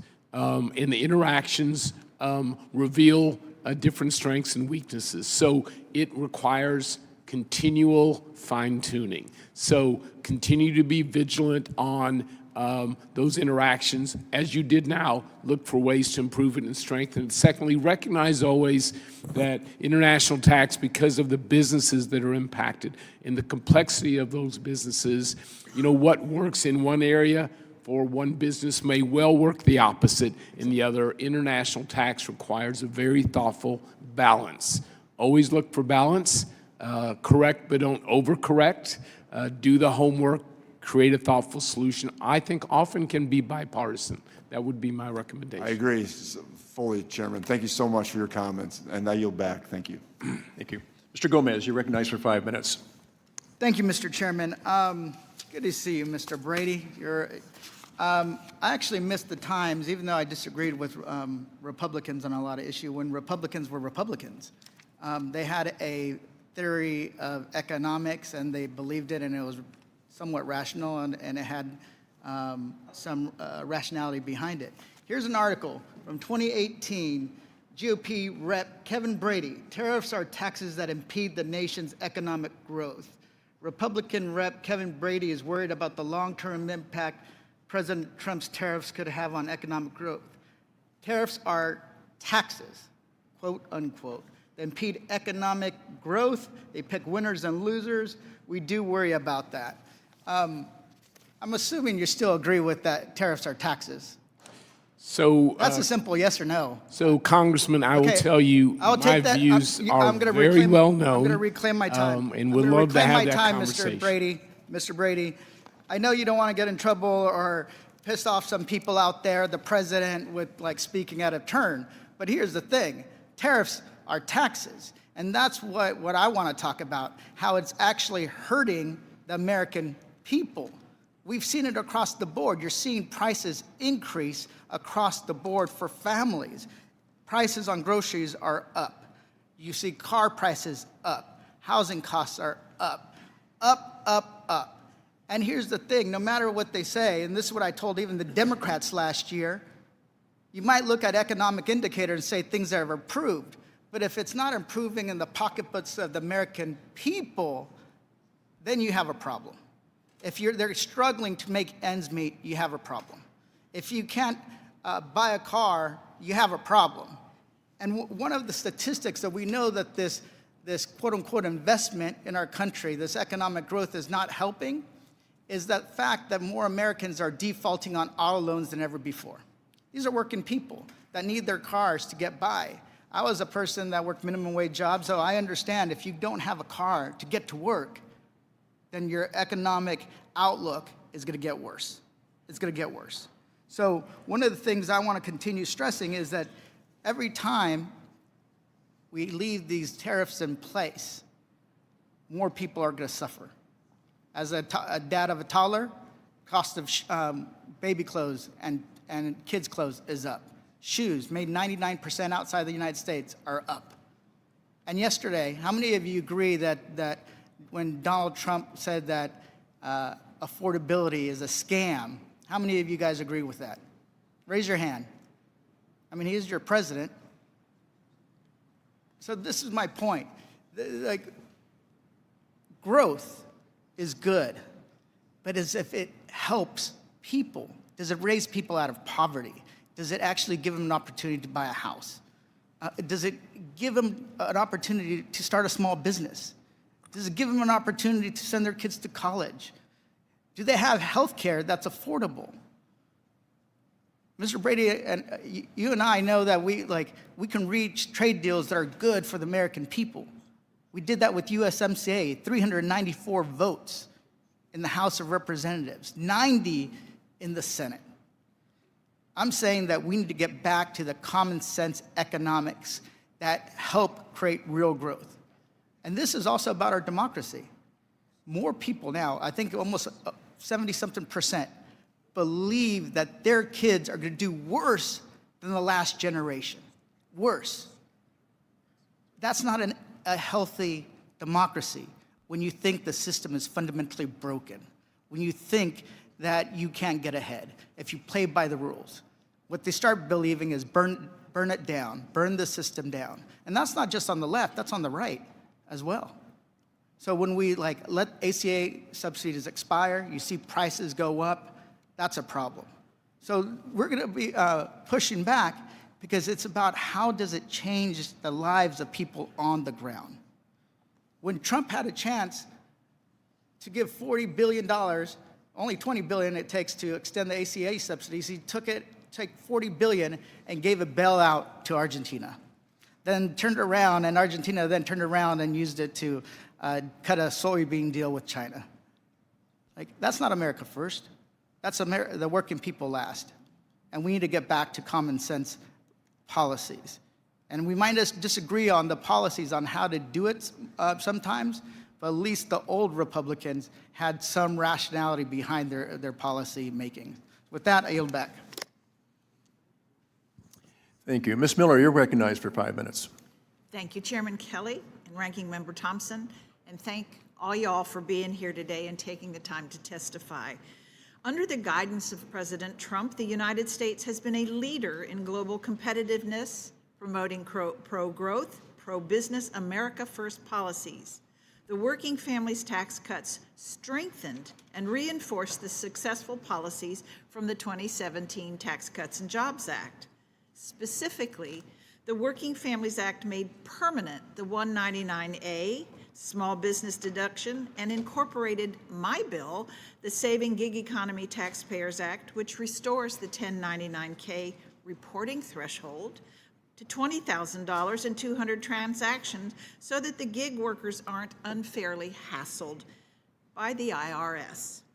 The Working Families and Tax Cut Act also made permanent crucial international tax policies that have resulted in more domestic jobs and investment. Chairman Brady, you warm my heart. It's great to see you. Can you speak to how the TCJA and the Working Families Act international provisions helped promote domestic manufacturing industries, and how might we see these policies benefit everyday Americans? Yeah, and I think good to see you, Congresswoman. Thanks for your leadership in so many areas of this committee. So I don't think there's any doubt that the actions that you've taken, both to lock in that competitive lower rate for corporations and businesses, is key. Fully restoring the three business provisions are extremely pro-growth, if not the most pro-growth in the bill, and key. But thirdly, I think the changes in the international area are not just needed, but vitally important. As you know, the international tax area is complex. The interactions reveal strengths and weaknesses.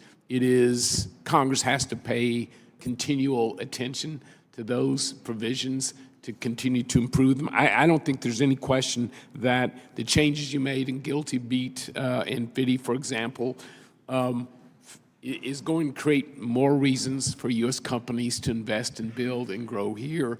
The changes you made throughout international tax really creates incentives to locate IP here, make America that global hub, and build the manufacturing to allow you to sell and compete around the world from here in America.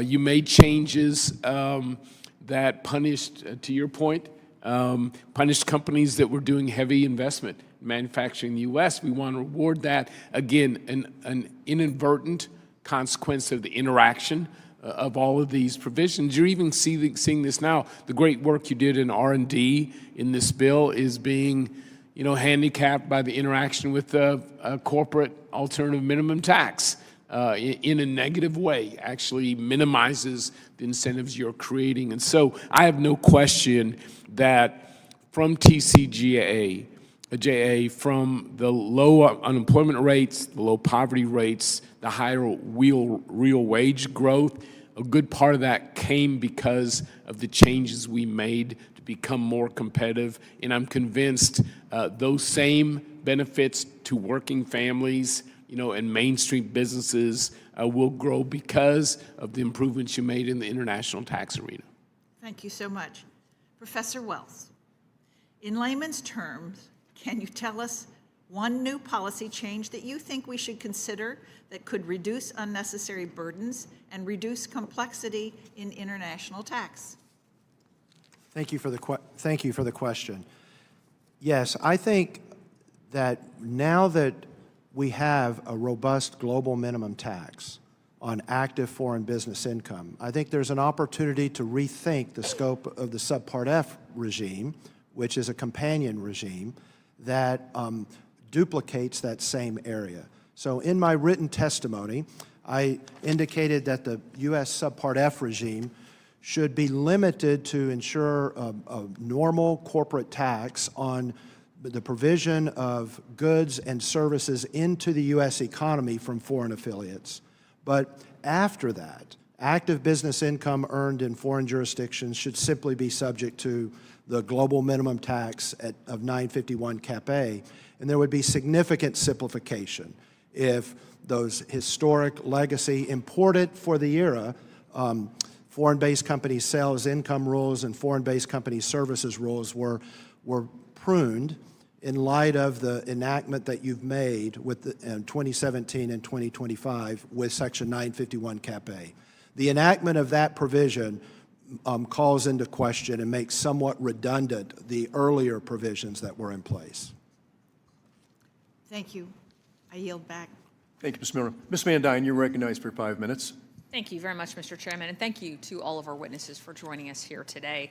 Throughout this year and last, this committee has met and deliberated for hours on end to deliver promises to the American people. And today's hearing gives us an opportunity to highlight those results that have actually worked and the momentum that we cannot afford to lose. Before the 2017 Tax Cuts and Jobs Act, our tax code was actually pushing jobs, pushing research, and entire headquarters overseas.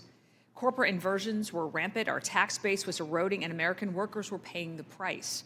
The TCJA reversed that trend. It modernized our international tax system, it reduced incentives for base erosion, and most importantly, it made America a more attractive place to invest and innovate. This year, Congress has built on that success by passing the Working Families Tax Cuts Act.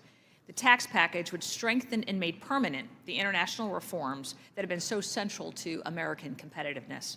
By establishing stable rates, we gave U.S. companies the long-term certainty that they needed to be able to invest here, to be able to hire here, and to be able to keep their innovative work in the United States. At the same time, we worked closely with the Trump administration to ensure that the United States maintains its tax sovereignty in the face of the OECD's Pillar 2 and digital services taxes. And I appreciate Treasury's progress toward a side-by-side arrangement that protects American workers and prevents foreign governments from imposing their taxes on U.S. businesses. This has been a core priority for this committee, and we must stay vigilant. Chairman Brady, it's great to see you Good back. to see you. I look at this picture every time that I'm in here, and while I love this picture, I really do think that the one that was presented to you by the Texas delegation, I hope you have that proudly displayed and would prefer to have that sometimes in here. Could we strike that from the record, Mr. Chairman? Prior to 2017, we saw constant inversions, capital lockout, and an international tax system that simply wasn't competitive. Chairman Brady, you were instrumental in crafting the TCJA. Can you speak on how TCJA's international provisions actually helped to reverse those trends and bring investments back to the U.S.? Yeah, so those inversions, those companies picking up and leaving or moving their headquarters or dragging along their manufacturing research out of our communities was a result of a outdated and uncompetitive international tax code. One, from the Kennedy administration. In fact, our international tax provisions, if they were a person, were old enough to qualify for Medicare.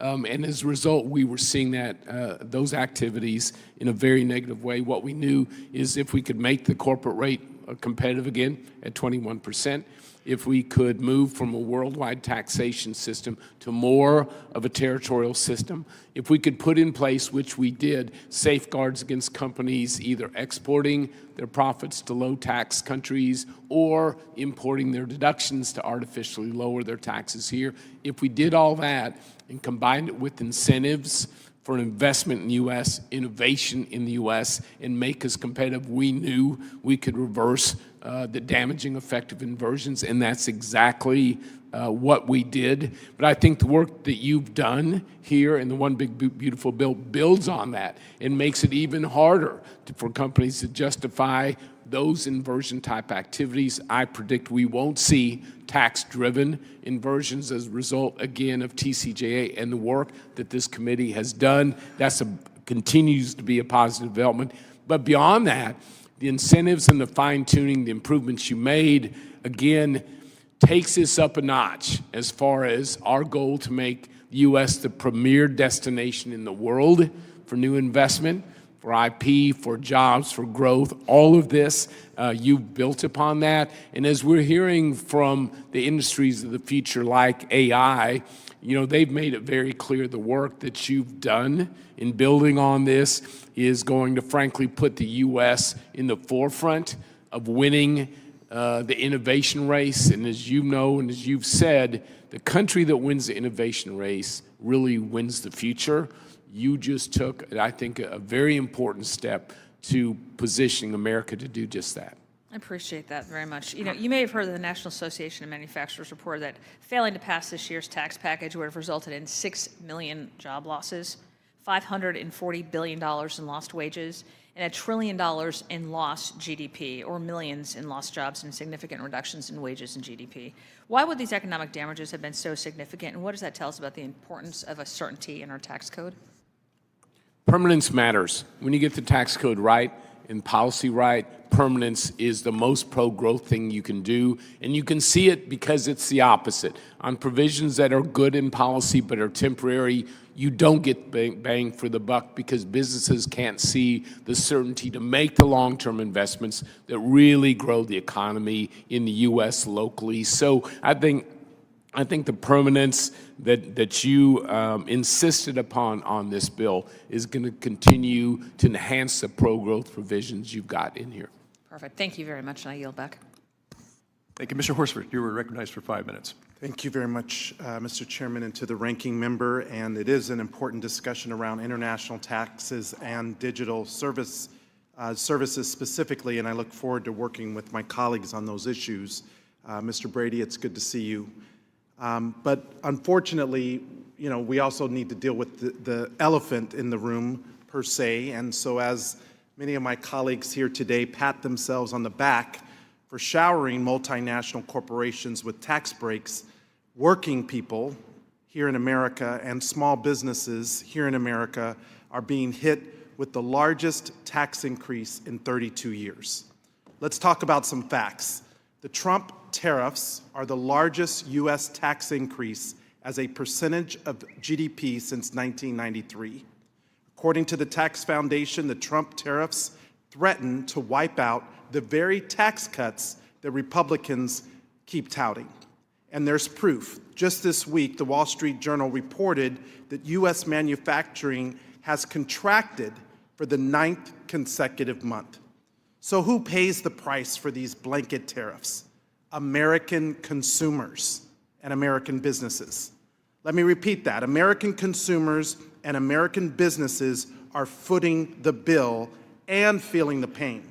And Mr. President, affordability is not a hoax. It is reality, and your policies are making life more expensive for Americans, not bringing down cost as you promised. So while Republicans praise themselves for helping the biggest corporations, let's remember that the average American household is paying an extra $1,700 this year because of these tariffs. That's $1,700 that could be used to pay groceries and rent or health care. Professor Clausing, my colleagues want to talk about competitiveness, so let's talk about how Donald Trump's chaotic tariffs are decimating Nevada's tourism economy. From January through September of this year, Las Vegas welcomed 2.5 million fewer visitors. Harry Reid International has seen a 6.4% year-over-year drop in total passengers and a 13.5% decline in international arrivals. And as Professor Alan Feldman of UNLV's International Gaming Institute put it, a lot of the state's economy is tied up in our tourism sector. Your testimony explains that these tariffs raise prices on intermediate goods, suppress demand, and weaken U.S. exports. In Nevada, where our economy is really entirely focused on hotels to restaurants to gaming, it depends on price-sensitive tourism and global supply chains. These shocks are pushing businesses to the brink. Would you agree that Trump's tariffs are directly harming Nevada's tourism economy and accelerating the financial distress we're seeing among small businesses and mid-sized businesses? Yes or no? Absolutely agree. Thank you. As you also know, businesses are scrambling because the Trump tariffs were imposed without congressional authority, something that I think all of us should be concerned about. And they've slammed every importer in America.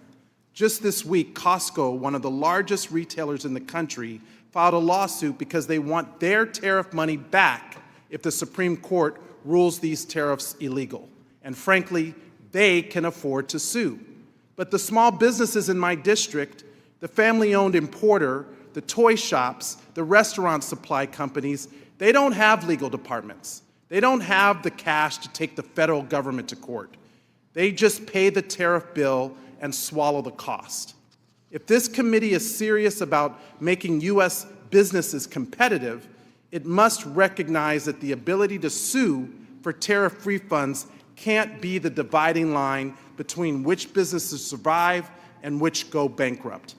That's why I'm working on legislation right now to ensure small businesses can receive tariff refunds automatically and quickly. If these tariffs are struck down, as we expect they will be, without having to hire a lawyer to take on the federal government. Professor, you've testified that these blanket tariffs raise costs and weaken America's global competitiveness. In Nevada, small and mid-sized businesses are absorbing those costs, potentially without any path to a tariff refund. So how does our system, where only the largest firms can protect their tariff refund rights, distort competition and undermine U.S. firms operating in international markets? Thank you. Yes, the unleveled playing field is a very real phenomenon when it comes to tariff exemptions and the compliance costs associated with these tariffs. It's very hard to even figure out the rules, which are constantly changing, much more complicated than it used to be, and that's a higher share of cost for a small business than it would be for a very large one. And this is a more general problem in our tax code. If you look at the favorable regimes that we've provided for multinational companies, they get taxed at a much, much lower rate than domestic small businesses, which pay the full freight. So this is a systematic problem through which our tax code is encouraging market concentration. Thank you so much. I yield back.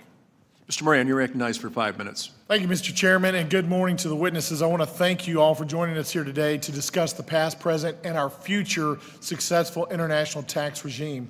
Prior to the enactment of the 2017 Tax Cuts and Jobs Act, the U.S. tax system was experiencing a fundamental lack of competitiveness due to America's last policies, in my opinion. These policies led to several detrimental economic trends that eroded the tax base. Three specific ones come to my mind. First, companies frequently shifting income outside the U.S., leading to persistent base erosion. Second, tax-motivated corporate inversions. And third, capital lockout, where capital was trapped offshore and not being invested domestically.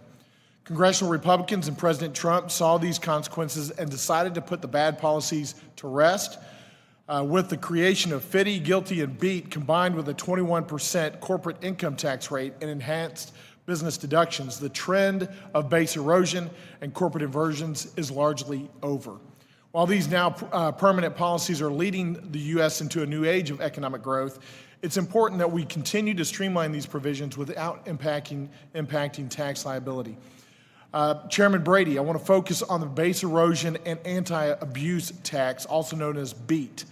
And under your leadership, you brought on a successful package and the passage of the TCJA in 2017, and you have seen how BEAT prevents companies from shifting profits to lower tax jurisdictions. However, there are certain circumstances that subject companies to BEAT when they are in fact not engaging in wrongful profit shifting. For example, say a company acquires a certain intellectual property in an offshore jurisdiction and attempts to repatriate that IP to the U.S. The repatriation of that IP can often trigger BEAT liability, making it costly for well-intentioned companies to invest more in the U.S. when bringing this IP back would create good-paying jobs and expand the U.S. tax base. Chairman Brady, after TCJA and the Working Families Tax Cuts, do you think there are still ways where we can improve BEAT? And in what ways do you think it makes sense to modify BEAT to ensure we are not discouraging IP repatriation by U.S. companies? Yeah, so first, thank you as a fellow Texan. Thanks for your leadership on the committee on international trade issues, including this. One, BEAT is working as we envisioned in the base erosion area. That combined with GILTI and the other safeguards, a new report from PwC shows that the multinational income on average for our corporations, when you, in 2022, the last full year we have, that tax revenue, when you include state and local to that, are averaging about 26%. In fact, every year since 2012, that average multinational tax is well above the 15% global minimum tax, so it's working. Can it be improved? Yes. It doesn't make sense. We now know it doesn't make sense to include taxes, income you're already paying taxes on in the U.S. When you're being taxed 30% in Germany, doesn't make sense to be punished there. And then there are what I would call the Congress-approved business tax credits. Seems to me you'd want to exempt those as well. One word of caution. I think there are good areas here. Tax code, international tax is complex. It has unforeseen impacts. As I mentioned earlier, do everything in balance. You know, correct but don't overcorrect. Catch what you need and no more. As you look at BEAT in other areas, be thoughtful, reach out to stakeholders, because I can guarantee you in this complex BEAT area, as others, there will be consequences for business, not because they're bad actors, just because that's how they're formed, that's where they sell, that's how they're taxed. And so I really think there can be more improvements in that area, and taking how you handle your legislative work anyway, which is to think through issues, welcome input, look for that balanced solution. I think that's exactly the right approach. I would encourage you to do it. Yeah, thank you, Chairman, and that's exactly what we're doing. We're currently writing a bill, and I agree with your answer completely. We're currently writing a bill that would encourage IP repatriation by adjusting the BEAT rules so that reasonably and prudently, so that U.S. companies can continue making robust investments in the American economy. Since 2017, congressional Republicans and President Trump enacted two major pieces of tax reform that have enhanced and done great things on the international stage. I think a little bit more needs to be done. We need to tweak as we're moving forward, and that's what we're working towards. While we champion the success of these policies, we're going to remain diligent and work prudently to continue to encourage repatriation of those IPs that are trapped overseas. Thank you. I yield back, Mr. Chairman. Dr. Davis, you're recognized for 5 minutes. Thank you. Thank you, Mr. Kelly, for letting me wave on to this hearing. And I want to thank all of the witnesses. It's good to see you, Chairman Brady. It's always good to see you. Good to see you, Doctor. Thank you. Dr. Clausen, it's good to see you again, too, and it's a delight. You know, as I listened to the hearing, I was thinking that for my constituents and for the nation, tariffs are the biggest tax increase we've seen in a generation. And just as you said, Professor Clausen, in your testimony, Trump tariffs are raising prices for Americans on a range of necessities and crippling businesses all over the place. I'm especially concerned about the well-being of vulnerable groups of Americans, such as foster youth, senior citizens, and others who have limited resources and who face challenges in responding to sudden price increases in essential goods. Professor, could you tell us, how do tariff-related price increases for food, housing, utilities, and prescription drugs affect vulnerable foster youth, seniors, and others who have limited income? Thanks so much for that question. I think it's a very important one. Tariffs are particularly damaging for the lowest income Americans. One study finds that the burden as a share of income is 3 times higher for the lowest decile than it is for the highest decile. And one estimate is that the 2025 tariffs will put an additional 650,000 to 800,000 people below the poverty line because they will be taxed below that level by the higher prices. These higher prices are substantial. Estimates indicate textiles and clothing prices will rise by 14%, motor vehicle prices by 13%. This can amount to costs of thousands of dollars for U.S. households and particularly hurt those that are most vulnerable. And let me ask things that sometimes we don't think about is how does this affect the cost of child care, for example, just simply child care? Yeah, so any good that is becoming more expensive will impact the whole economy, and childcare uses traded goods too. But there are a lot of other policies in play right now that are also increasing the cost of childcare. Utilities are becoming more expensive, due in part to the phasing out of the clean energy subsidies. Healthcare is becoming more expensive as the premium tax credits go away and as Medicaid is going to be cut. SNAP is being cut under this new OB3 bill. And labor is becoming more expensive due to these immigration crackdowns, and I think that those policies, the moral implications, I think, are particularly serious, but the labor force implications are serious as well. And when you take that whole portfolio of policies, it's all raising costs for childcare in addition to the tariffs. You know, all that I've been hearing is that I'm trying to find out who benefits. We know that consumers don't. We know that producers, like farmers, who can't sell their crops or can't distribute what they've produced, all of these are losers. Who are the winners? Yeah, who benefit? That's a good question. I mean, I think partly tariffs are invitation for political corruption. And so at times, if one company can get an exemption when their competitors don't get an exemption, they may have an advantage in the marketplace. Or there might be certain sectors where the tariff provides temporary protection and they're able to, you know, sell a little bit more. But we find even that when you put tariffs on things like steel, right, that you might create an extra 1,000 jobs in the steel industry, but studies suggest that costs you tens of thousands of jobs in the industries that use steel. And I think one of the big costs that we haven't talked about here today, but is really important, is the cost to the international relations of the United States, too. We've alienated some of our closest trading partners, countries like Canada, Japan, Korea, Europe, that have stood by our sides and been great allies in all sorts of ways. And one of the reasons that Congressman Horsford sees less tourism in Nevada is because public sentiment in those countries is turning against the United States, in part because of this harmful trade war. So it's very hard to find winners, and I don't really see any. Thank you very much. Thank you all, Mr. Chairman. Thank you, and I yield back. Thank you, Doctor. I want to thank everybody for coming here today. I mean, I know you give up a day of your life and what you do every day, and you kind of walk away from that and make your way down here. Sometimes it's not a cheap trip. Thank you so much for being here today.